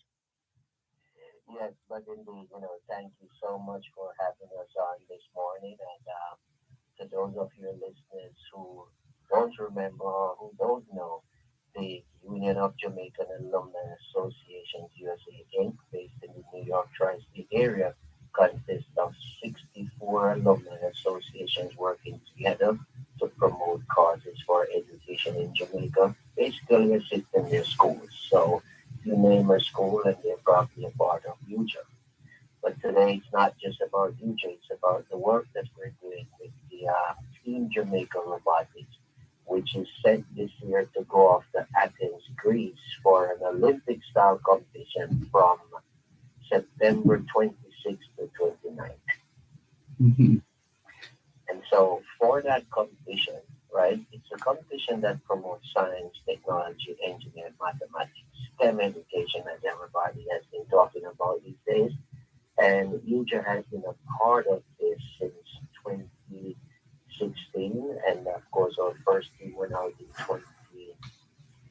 17th as part of an organization created by a gentleman known as Dean Keenan, who believes strongly in the expansion of science, technology, education, and mathematics in our school. And so I'll stop there and just let you take it away with respect to what else. I think I've set the stage. Wouldn't you agree? Indeed, you have.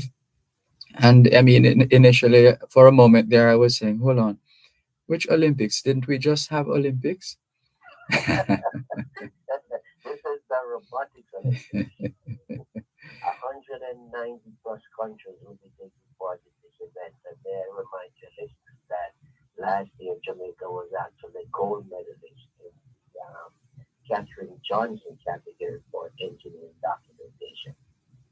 Well, of course, we would have to come back with something. We're Jamaicans, right? Yeah, right.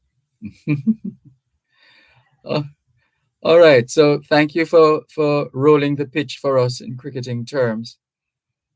Now, in terms of the robotics programs in Jamaica, I get the impression that it's catching on.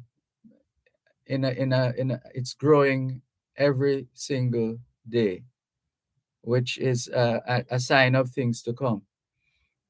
Absolutely. Our team Jamaica Robotics, one of the things we've always made sure of is that it's a core team, right? It's a core team from, high schools across the country. And when we started out, there were just a few schools, but I have to tell you that, today we have participants from so many schools. And I'll just let you know a few. We have the American International School of Kingston, Arden, Calabar, Camden, Convent of Mercy Alpha, Glenmore, Immaculate, Chase, Stacy, Stats, Yorkcastle, St. George, St. Joseph, Wilmers. So you get a sense then of the breadth and of the level of involvement from our various schools, right? And so the first competition in 2017 was in Washington, D.C. And of course, we were a part of that. And in 2018, the team traveled to Mexico City. 2019, they were in Dubai. 2020 and 21, of course, because of COVID, they were Turkey. Out of 2022, they were Geneva, Switzerland, and last year in Singapore. So as you see, this competition is moved all over the globe, similar to the Olympics to which you refer, sir. Yes. And between you, Gavin Samuels, and Mark Anthony Eaton, how's the team looking this year? Well, I'll tell you, I will pass that on to Gavin, who has been instrumental in working with the teams over the years. I mean, he was there from day one when I came aboard. Gavin was already part. So I think he's the best person to take that on as to how the team looking. So Gavin, over to you. All right, just a moment. But Mark Anthony Eaton is online, standing by. If Gavin is on, then I will then defer to Mark Anthony because he's in Jamaica working closely with the team. So, he has a better handle on the pulse of the team. So, Mark, talk to us. First off, good morning. Morning. This year the team has been looking pretty good. We're making strong progress to hopefully take home some good awards. We're about the exhibition. The team is being put to the fitness good. But Gabby and her other coaches, including Bob Bonner and Paul Daly. But everything is I'm excited for the competition and I'm hoping that the students will have fun and be on par with the teams that are normally up there with us every year in terms of competition.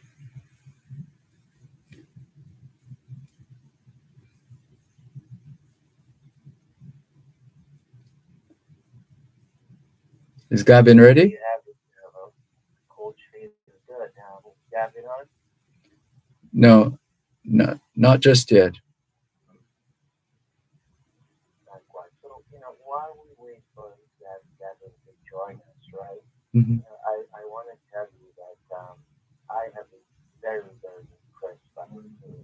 Jamaica, not just in terms of their work with the robot, but also in terms of doing collaborating with other nations. Because part of the joy of watching this competition is to see the way in which Yeah. from different countries collaborate with each other. And the Jamaican team is one that is well respected. That when we take our little trinkets, whether it's flags or pins or whatever, everyone wants a piece of what we take to these competitions, right? And so, it's just amazing to have Yes. right of support that people show towards Jamaica. We just wish that that could then translate into some financial support. Yes. And Gavin Samuels, welcome. Good morning, Dervan. Thanks for having me. Morning. Pleasure to have you on board. Thank you. And can you give us an idea of what to expect this year? Gavin? Well, I don't want to jump the gun, but the team this year, just like many other years prior, um, appear to be strong. They have a lot of potential. They're very excited, very motivated. I think this year we have quite a diverse set of students. Typically, we would end up with two students from different schools. We almost always have two young ladies from Immaculate or from Jamaican College or one of those other schools that have more that have a lot of about student schools. This year we have one student from each school, and I think the just diversity and the fact that so many schools now have a mature robotics program really adds to the overall strength of the first global team. And I'm very impressed with what they've been able to accomplish so far. They are very determined, very consistent. I know the coaches and I were having a conversation last night, um, and one of the things that we agreed on is just how well this particular group of students are at taking correction. Hold on one moment, please. One moment. You're listening to Power 106 FM. The time is now 8 o'clock in the morning here at Broadcast House 32 Lyndhurst Road, Kingston 5, St. Andrew, Jamaica, which means it's 6 a.m. in Vancouver, British Columbia, Canada. The Coconut Industry Board presents World Coconut Day. Coconut for a circular economy. Building partnerships for maximum value. Saturday, August 31 at the Coconut Industry Board, 18 Waterloo Road, Kingston 10. Join us from 10 a.m. to 6 p.m. Major attractions, agri-businesses, incentives and financing, food safety and certification, agro-processing, coconut grower registration, pest and disease management, entertainment galore, kids painting class, giveaways, free health checks, and lots more. Be there.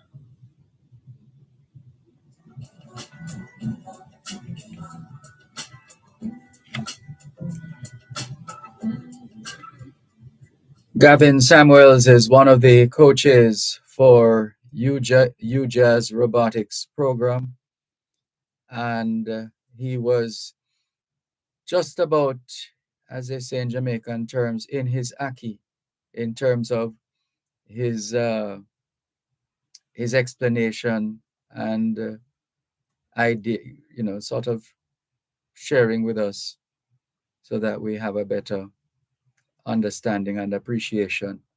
So please pick up where you left off, Gavin Samuels.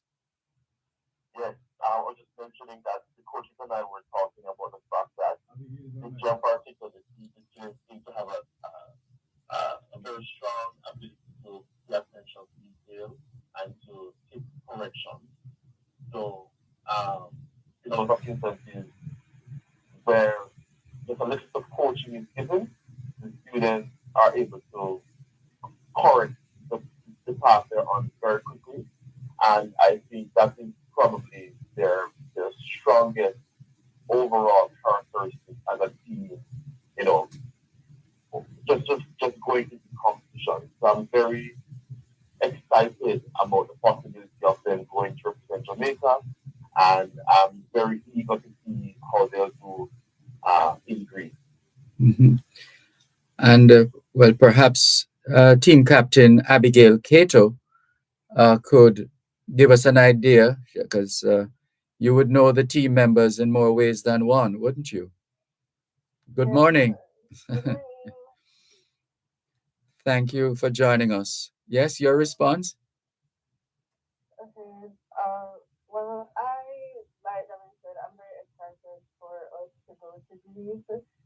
As the captain, I've been working with everyone from the start, and I am really so impressed with the improvement that I've seen and how well we're able to work together as a team because most of us didn't know each other before this competition. So I'm really glad that we hold it so well together and that we're able to work so effectively.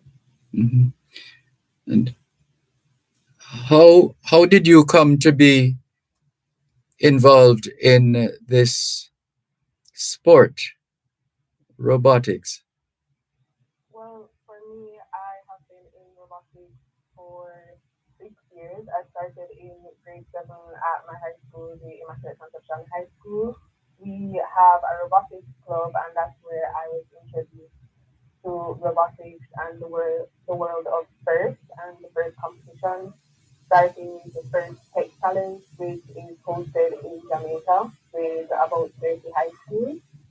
So yeah, I have been a part of this for 6 years and I love it very much. And how have you benefited from being involved in this robotics uh, program? What are the what has been some of the good things that have happened? Well, I have learned so much from being a part of robotics.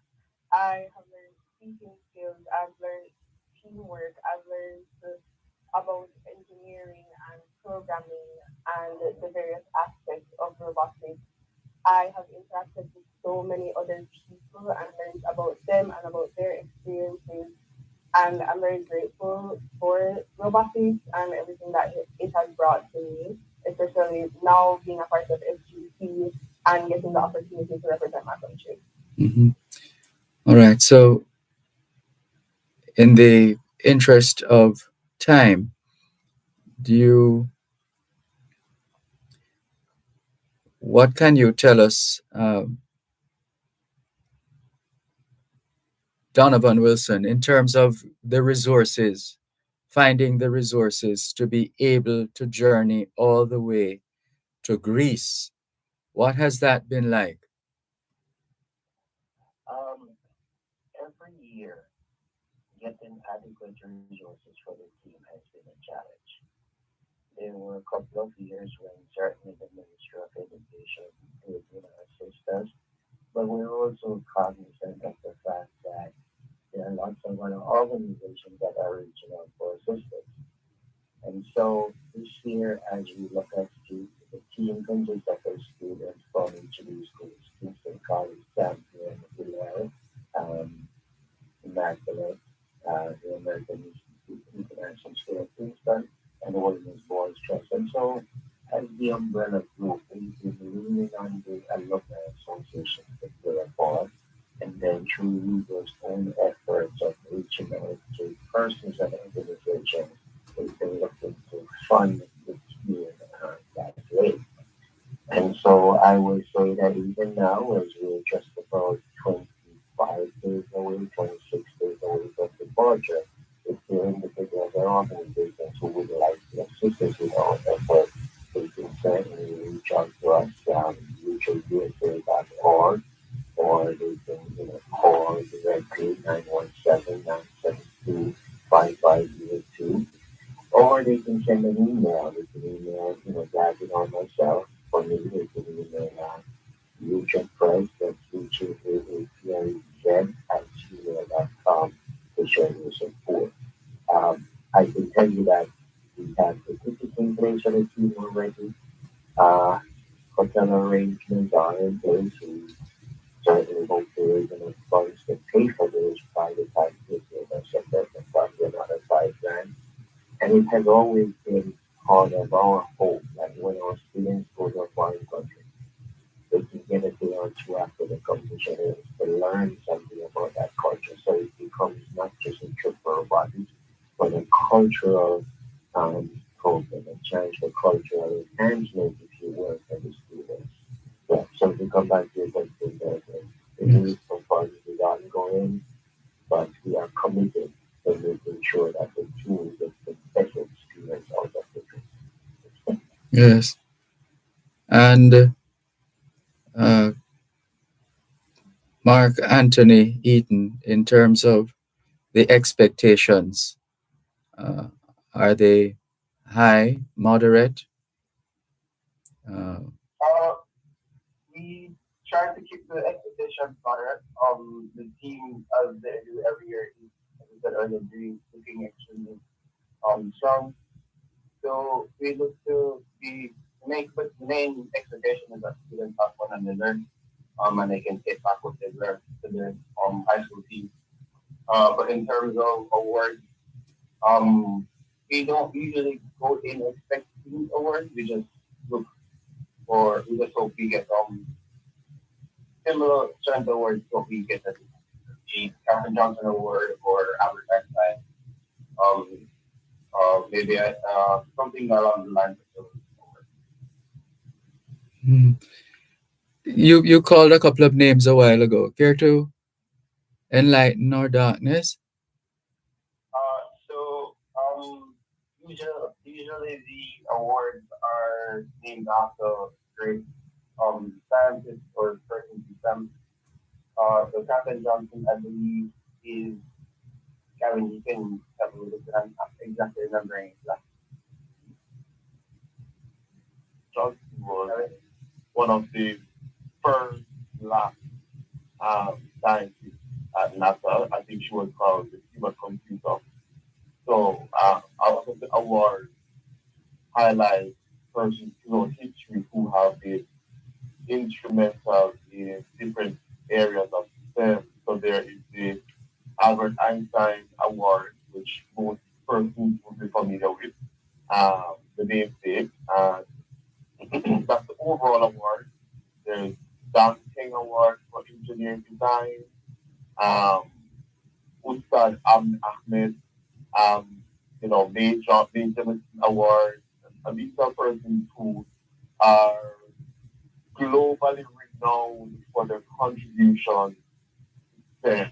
Um, so it's a little bit more than for the more popular European and North American names.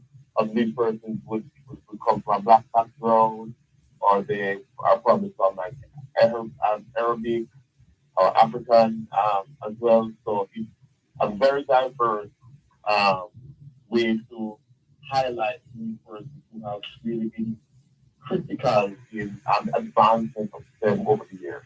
Hmm. And team captain Abigail Cato, in terms of the theme, is it localized or it's part of the global overarching theme? Yes. So the theme for FGC this year is feeding the future, and it does apply to the entire world. It is about us finding sustainable solutions to the problem of food security in our countries. So for us in Jamaica, we started a very big flagship project called Future Farms, where we go to various primary schools in Kingston and we start vegetable farms at their schools and we teach these children about caring for the farms and making food for themselves so that they understand the importance of not wasting food. And that's our part in helping to remove the problem of food insecurity in Jamaica. Hmm. All right. Well, looks like we're set and ready to go. Give us an idea of what happens now in terms of the event. So what is happening now is that we are finished with our robot, so now it's just fine tuning, making sure that everything is working correctly, and we have started practicing driving the robot and doing the game itself. So we are doing that. We're also doing other outreach projects such as meeting with the other teams from other countries around the world, and we will continue with our future farms projects as well. Sounds like a plan. And we want to congratulate you and the entire team on work done so far. And there's more to come, we have no doubt. And we look forward to more encouraging news as we go along in supporting the robotics program in Jamaica.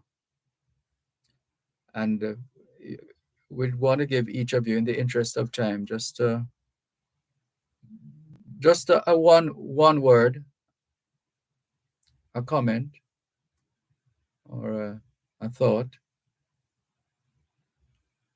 Who wants to go first?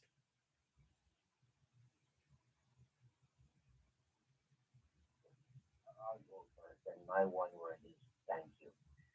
You've always been a great support of the work of Future, and certainly have always afforded us an opportunity to tell your listeners about what we're doing. So thank you.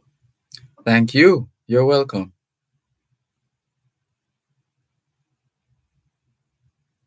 So that was Donovan Wilson, UJA president. Any other message? Right. So I'll jump in here as Mm. well.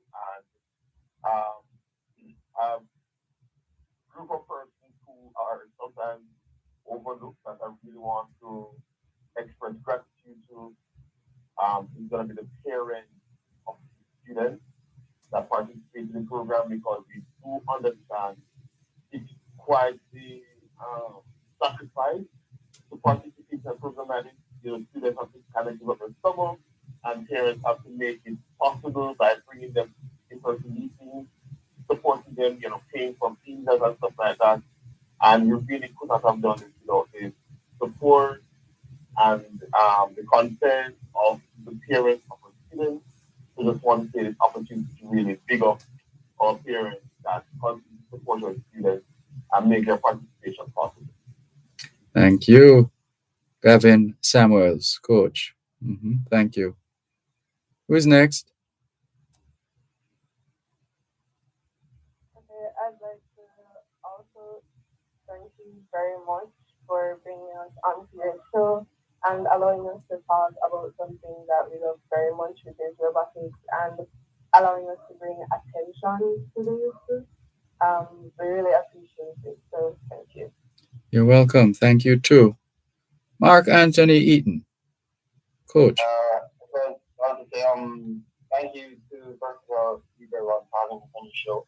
But also I want to say thank you to all the not just the parents but the organizations places that have supported us. Specifically usual and Creative Kids Learning Academy was the hosting us for the entire summer to have the kids to visit the space to work and be comfortable learning and exploring the future. Well, certainly want to say a huge thank you to every single one of you as you continue to play your part. Thank you very much, Donovan Wilson, UJA president.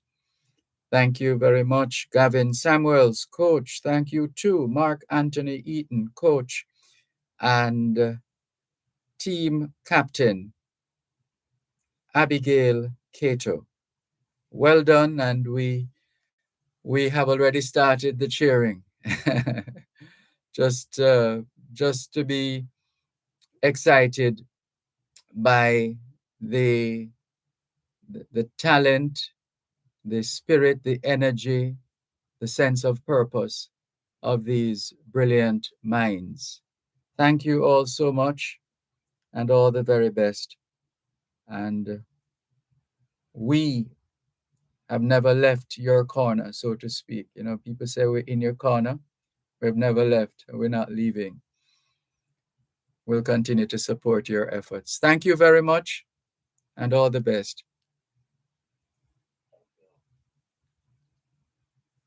Take care.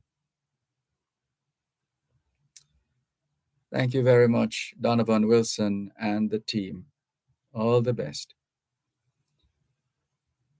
So we are going to shift gear and come back with more right after this break. You're listening to Power 106 FM. The time is now 18 minutes past 8 o'clock in the morning here at Broadcast House, 32 Lyndhurst Road, Kingston 5, St. Andrew, Jamaica, which means it's 18 minutes past 1 o'clock in the afternoon in Bamako, Mali. the Auto World. It's the only program on Jamaican radio dedicated to the world of automobile. It's the Auto World with Shelly and McLagan. Get news and reviews relating to vehicles and automotive technology. Learn the ins and outs of mechanical operation. Find out about the various stakeholders in the local and international automotive sectors, from auto finance to road safety to motorcycles. The Auto World is your one-stop shop for everything auto. That's the Auto World with Shelly and McLagan. Weekdays at 5:15 p.m. on Power 106 FM and the Power 106 FM app.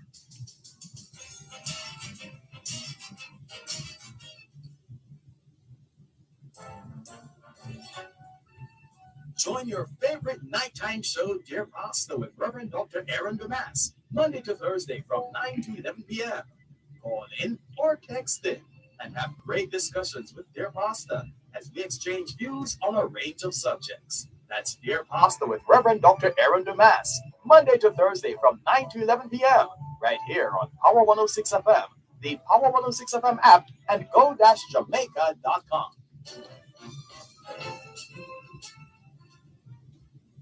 Both sides of a story.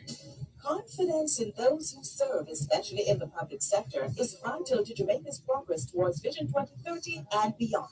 Many people have quietly and diligently given sterling service over the years to the benefit of many Jamaicans at home and across the world. Our 106 FM, in playing its part in showcasing those individuals who served in building our nation and to create greater public understanding and appreciation of their sacrifice, presents the feature Service Stalwarts. Listen to Service Stalwarts every Wednesday at 4 p.m. during both sides of the story with Dervan right here on Power 106 FM. Both sides of a story.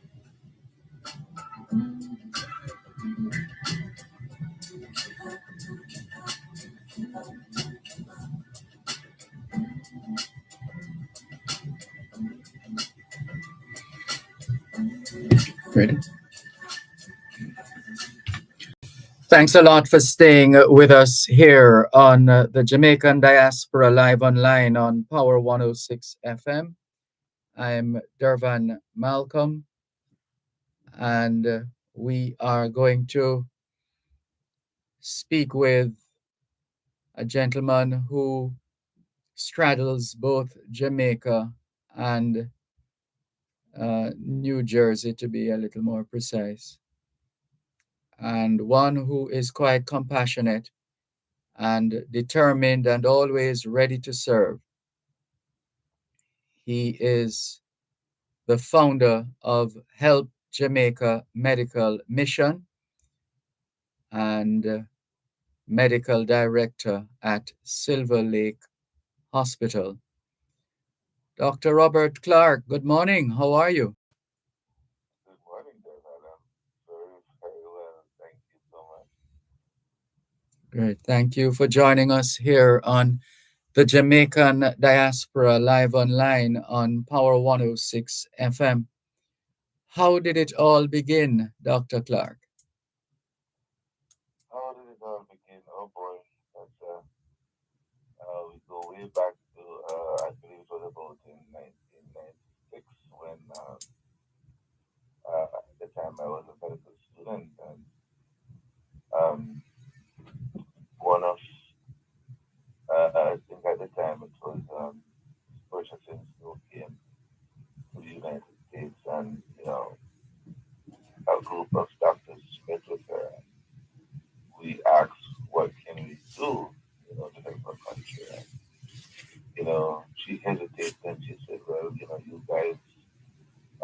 permission to, you could just come home, whenever you would like and try to help bolster the health system. You could come down at your leisure and help see patients who are otherwise destitute. And so at the time, Caribbean Medical Mission was born.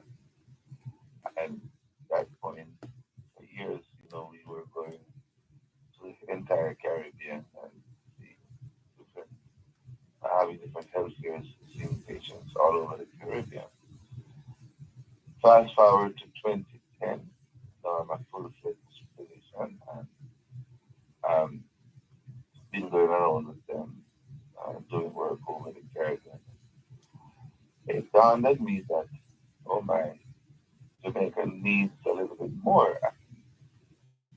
We cannot wait every 5, 6 years to go to Jamaica. And plus, passing Christian pick me first. And so I said, you know what? That's how I formed Help Jamaica Medical Mission, along with a friend of mine, Dr. Willis. I said to him, help me and, form this mission. And he said, fine. And he helped me, and that's how we formed Help Jamaica Medical Mission. The acronym HELP means Healthcare for Every Living Patient or People in Jamaica. And so that's how we kind of coined the acronym. And we've been coming to Jamaica since. All to Jamaica every year to see people of all walks of life, particularly destitute. What we do, we're a little bit different than other missions in the fact that we seek out places that are extremely remote and have a unique population who are very, very sick. And so what we do is we kind of target those who either cannot find ways and means to go to a physician because they're so remote. And so we try to find these people, bring the healthcare to them, and so we try to do it that way. We see other patients in terms of those that are a bit more accessible, but those are the patients that we try to see first. And when we see them, we actually try to see them the other year. In other words, if we come to your area this year, we will follow you up and come back the following year so that we look at the continuity of care, so that, even though we say, look, we're giving you this medication, and it will last you for a year, because we usually try to give medication to last at least a year. However, we say, look, follow up with your local clinics, or if you have a local doctor, follow up and stuff like that. And, most of the time, they don't, that's why we try to give them some medication. But we encourage them to do that. But in the event that they don't, we come back the following year to follow up with them and see how they're doing and so forth. And, that's basically what we do. Another initiative that we kind of started about the year prior to the pandemic, what we try to do is I did a school every year in the sense that we bring down a particular cardiologist who is an expert in cardiology. So what we do is we try to go to the schools and we try to screen young students for any kind of congenital heart disease. So we started that venture the year prior to COVID pandemic. And unfortunately, we just restarted our mission again about 2 years. So we have not yet gone back into schools, but we're trying desperately, very, very hard to start going back into school so we can at least try to identify kids, at-risk kids, for sudden cardiac anomalies or cardiac death. That's what we hope to start again coming this trip. And I'm checking. You have a No, just your program, the medical mission. Do you collaborate with I don't want to call a particular name, but in terms of collaborating with other entities, other of note, do you do collaboration? Yeah, we collaborate with anybody who wants to collaborate with us. Uh, you know, um, we join ventures sometimes with Data Foundation and stuff like that. Mhm. Whatever the need arises. Also with local groups, um, local partners. For example, this Norma Russell, who is our local liaison officer in the country. She helps us out tremendously. Without her, boy, this would be extremely difficult. So she's our local liaison officer and does all the local coordination for us in terms of making sure that the areas that we go into is properly, I would say, organized in terms of for the practitioners to work. You know, make sure that most of the patients that we see, not all, what we try to do also is we try to feed everybody, which is a humongous task. So most of the time when the patients come out to see us, we try to make sure that we give them food and refreshments as well. Mhm. So she helps us with that. She helps to finance it out of her own pocket as well. She's been doing that since 2010. And so yes, we do, some collaboration in Mhm. that regard, um, and So, stuff like that. Sometimes I remember years back, you know, the, the Earl Jarrett, who is the general manager of Jamaica National, is also, we have collaborated with him in the past, and we're looking forward to collaborate with him, as well, so that we can go in more in different areas because Jamaica is not relatively a small place. It's relatively big. With a population of 3 million, and we actually there's so much grounds to cover. And there are other medical groups that come. mhm. Um, we try to go at least 7 to 8 different places. We try to go all over the place Yes, and I try to see as much people as we can. We mhm. don't just go to one area and say, okay, we work here for 2 3 days. Mhm. We go to about 7 or 8 different areas each time we come.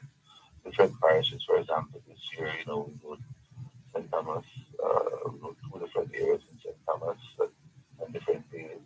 We go to 2 different areas in Clarendon, I believe, yes. Then we go to Manchester, um, we go to St. Catherine, we go to Kingston, so we go all over the place. Mhm. Oh, of note, I should, or how could I also forget?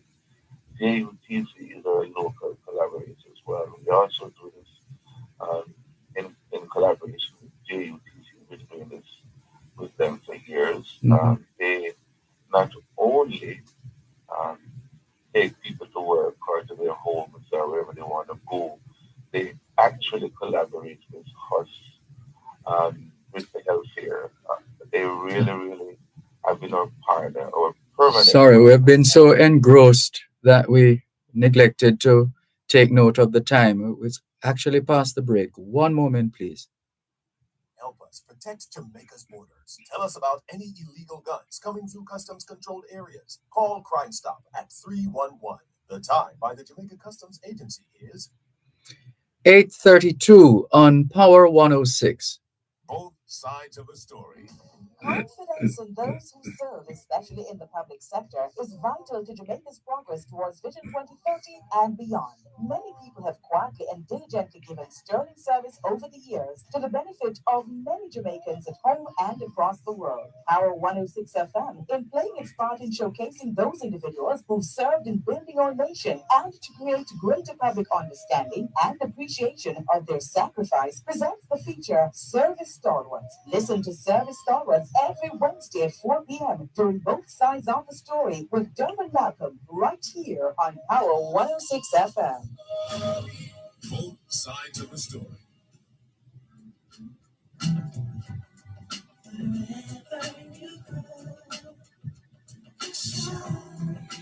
In tribute to Jamaicans in the diaspora, wherever you go, you shine. You make us proud. Right, we'll give you the opportunity to pick up where you left off with respect to the partnership with, is there partnership with JUTC? Yes, yes, absolutely. We could not do this without them. And I would just like the entire Jamaica to know, from the managing director down, he has committed to help us to serve the people of Jamaica. They have partnered with us. Every year that we come, we do this in collaboration with JU. But that's what the entire community know that they just not only move people all over the place in Jamaica, but they also collaborate to help intervene in the health care of the people of Jamaica. That is what the has been doing for many years. People don't know that. They just think that they're just a bus company and all that stuff. But no, they are vested in the interest of their workers as well as other people in Jamaica.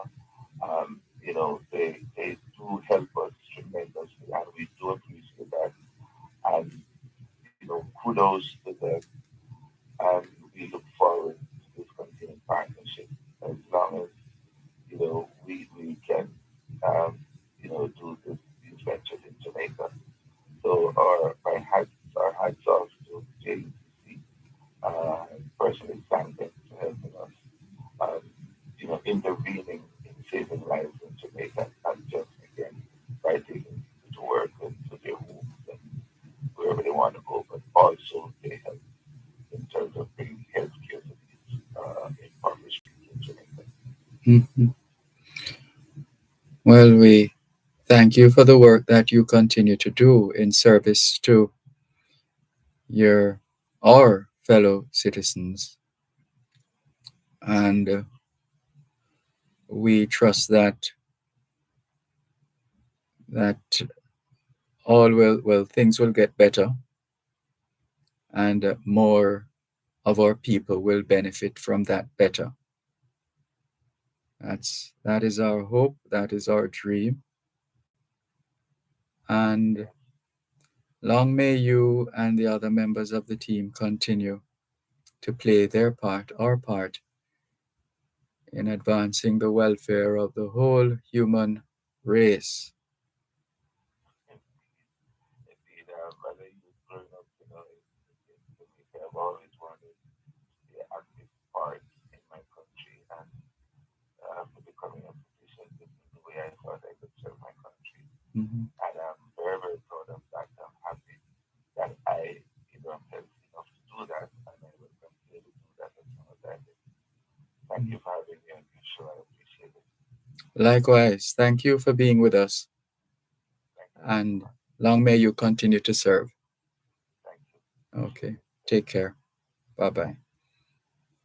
That's Dr. Robert Clark, Medical Director at Silver Lake Hospital, founder of Help Jamaica Medical Mission, here on the Jamaican Diaspora live online on Power 106 FM.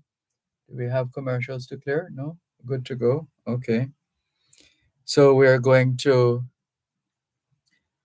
let's see now, we're going to feature a couple of activities and Don Christian is going to assist us in that regard. And he is with the organization J1,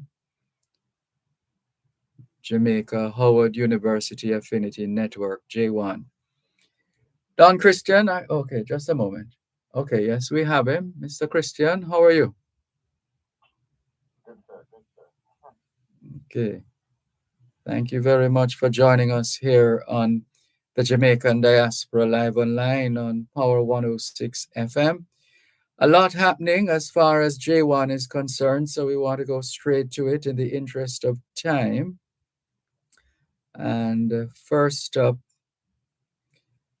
the event Hues of Blue. And that is scheduled, well, let's see.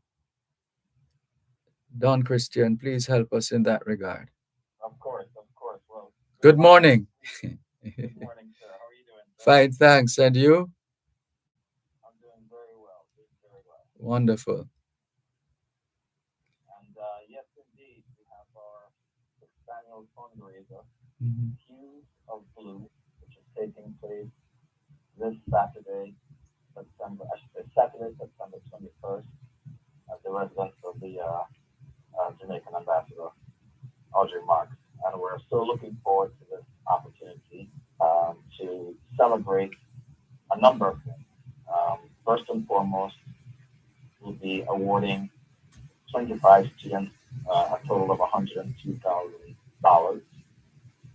So that is terrific, representing schools and parishes all over Jamaica. And we have 6 men and 19 ladies this year.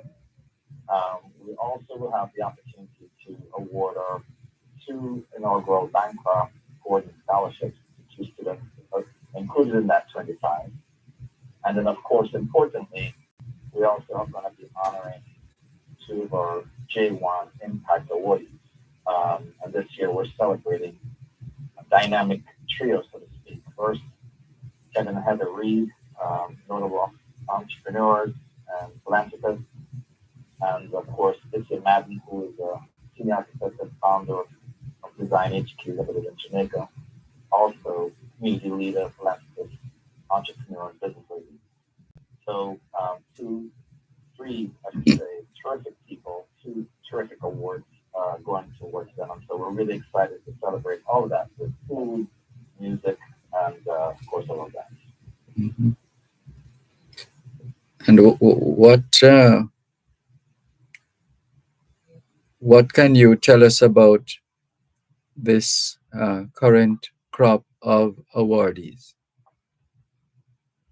Well, Dervan, they are super impressive. In fact, just a week ago, we had an opportunity to host the students in a meet and greet, if you will, eating some food, getting to know each other, talking a little bit about their, first of all, celebrating their accomplishments to be scholarship awardees, but also talking a bit about the importance of who we are, what we're trying to accomplish, and their role in also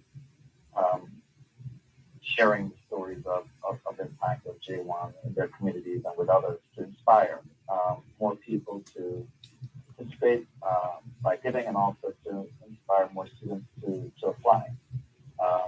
So those students are representing high schools like there at Camden College and from Mandeville, so different parts of Jamaica. When you hear them all speak, they're in sciences, they're in engineering, they're in business, they're in grad school or medical school. So they really are representing the very best and brightest of Howard University and, of course, of Jamaicans at Howard University as well. And I'm so thrilled to have the opportunity to showcase their talents, if you will, increasingly over the weeks to come. So you heard from the last time, I think we had Sarah Cole, who was on with us the last time. Mm-hmm. She actually has an interview. She did an interview with CBN with one of our fellow executives, Mark Francis. That's on our website as well. That will give you a sense of, who these as a reminder to everyone on this call. Mm. And so, Dervan, I want to share a couple of things with you as well. Yes. So, when I look back at this history and what we've been doing with J1, I just want to remind everybody of some important facts that give you a sense of why I use the word investment when I talk about J1. Mm-hmm. Okay? Yes. So, since its inception, right, J1 started out giving $25,000 in its first year in 2019. And we've managed to increase that number first to 40,000, then 45,000, then $64,000, then $80,000, and then this last year, $102,000. Remarkable. Impacting over now cumulative 89 students for a total of $366,000. And what I would tell you about that number is I feel happy and grateful for all that's happened. And I also feel incredibly challenged because of the incredible talent pool that we have. Yes. Not yet supported. And I would say we receive over 120 applications every year. And we're only awarded 25%. Something don't seem right about that, Dervan, right? Mm-hmm. Something doesn't feel right about that. Mm-hmm. Because there is another 25, 35 that we would be happy to give a scholarship to based upon the quality of the application, the rigor of the interview that they participate in, Mm-hmm. and of course, their accomplishments, Yes. which are not just academic, but also leadership, working to support themselves as well as their families, and going on to do great things. Mm-hmm. So that's the reason why we're here. Yep. Dervan, right? Mm-hmm. And I have some ways to emphasize how folks can also connect and get to us as well. Mm. And I still wouldn't want to take it for granted that everybody knows J1. So I would humbly suggest that we be reminded the fundamental purpose of J1. Thank you, sir. So J1, Jamaica Hall University Affinity Network, was created to provide scholarships, mentorship, and other forms of support to Jamaican students attending Howard University. We cater to kids who are enrolled at Howard University. So as a freshman, when you come in, our scholarship application period is it would be in the January, February, March timeframe, if you will. And you have an opportunity to be awarded a scholarship for that following year, right? And that's true for any level at Howard, sophomores, obviously juniors as well. And of course, grad students. So what we try to do is really build a community. And I would say, even beyond the word community, Dervan, Mm-hmm. I would say something. Yes.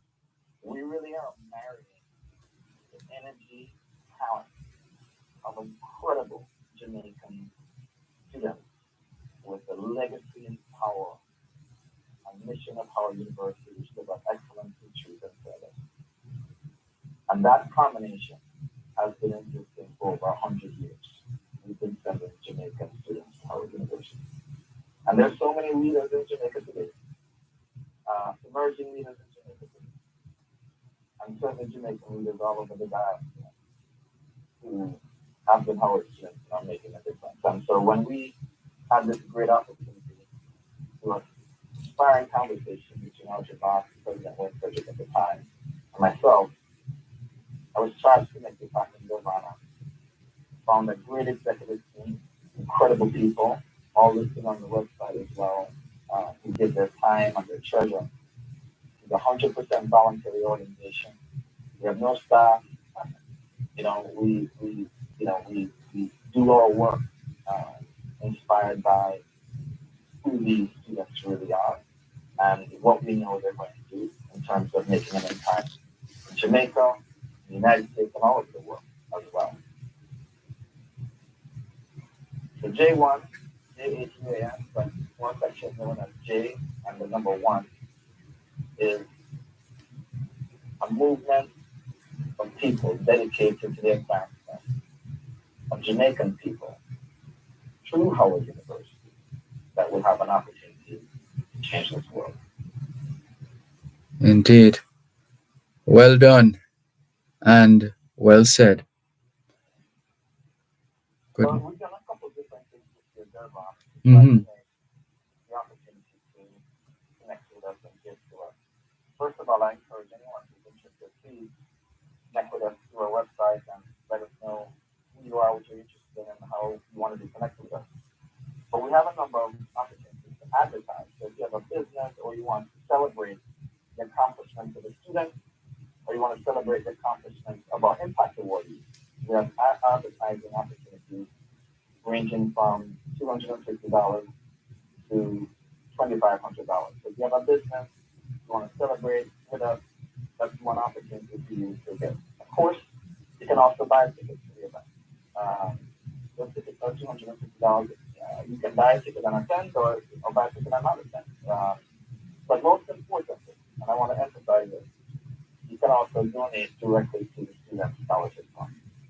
And I think that's hugely important to really emphasize that those dollars are going directly to the scholarship fund, they go directly to the students, and it really provides that sustainable ability for us as an organization to be able to provide opportunities to students every year.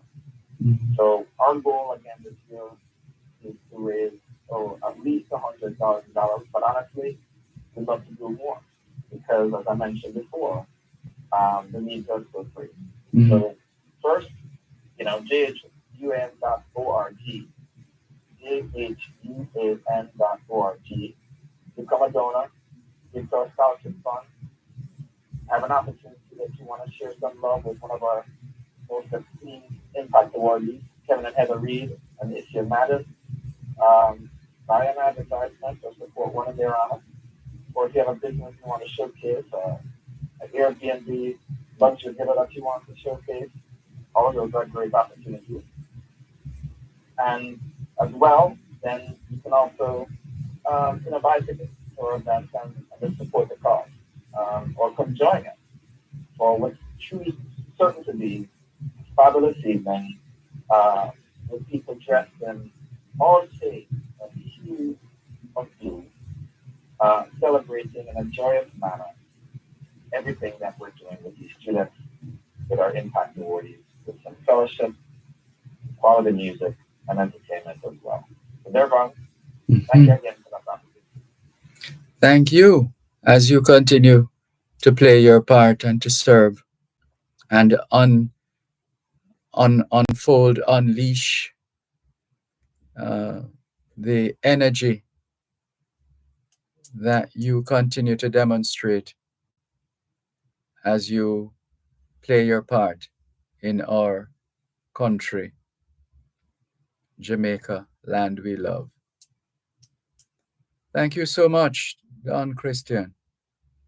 And Dervan, I just want to say a special shout out to you because the work that you do and the opportunities that you provide for us and so many others to showcase and to get support from the Jamaican community all over the diaspora is incredibly important. And I want to thank you and give you some J1 love as well. Mm-hmm. I'm humbled. Thank you. All the best. All right, sir. Okay. So remember the fundraiser, Hues of Blue.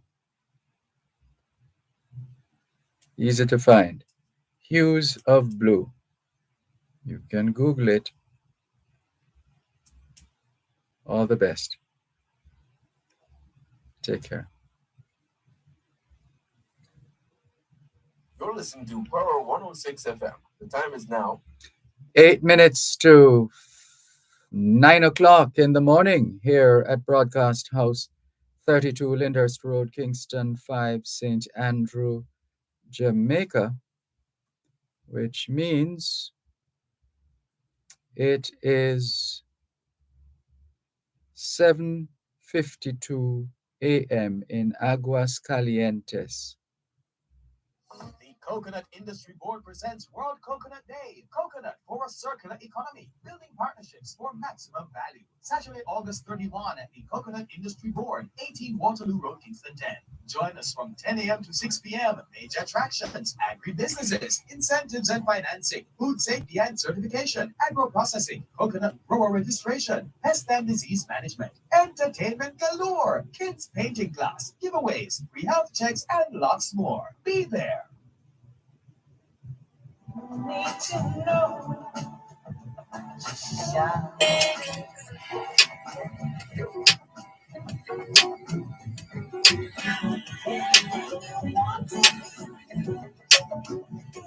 I am Jamaican. I am Jamaican.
Hi, this is Jamaica. My name is Ekos Right.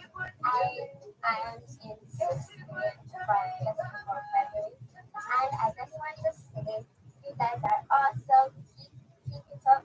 Keep doing great. I love your work. I'm a big fan of this. So yeah.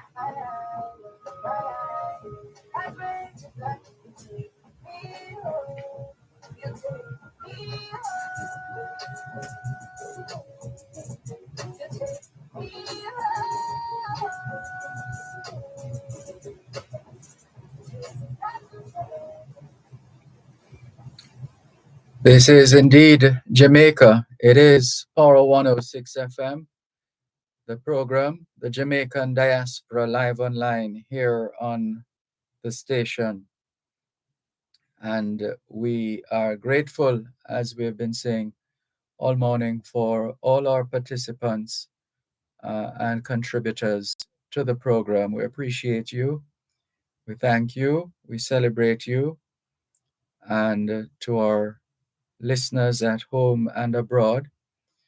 We trust that we've been able to pique your interest and stimulate discussion and conversation here on the Jamaican Diaspora live online on Power 106 FM. And just making sure we have everybody covered. Thank you very much to Leo Gilling for sharing his podcasts on today's edition. Horace Hines, the general manager of JN Money Services, has played his part. Don Christian of J1, very much involved. Of course, Dr. Robert Clark, medical director at Silver Lake Hospital and founder of Help Jamaica Medical Mission. We also want to recognize Team Jamaica Robotics. We wish them well as they make their way to Athens in Greece to compete representing Jamaica. We thank Adrian Reed, our masterful performer in terms of work behind the scenes for both the Jamaican Diaspora live online on Power 106 FM. Thank you very much, Adrian Reed, for your duties.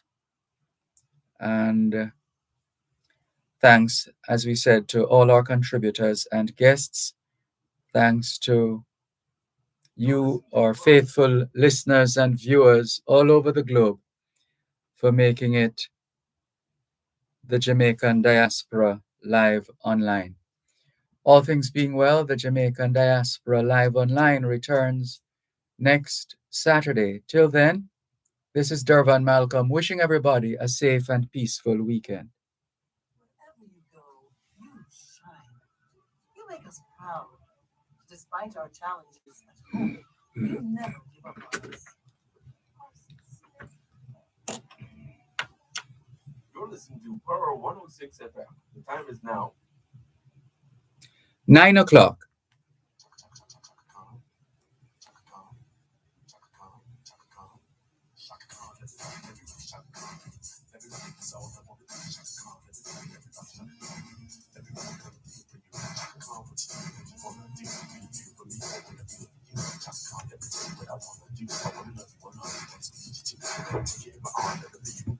Cause you know that I'm the one making you want, I make it fun,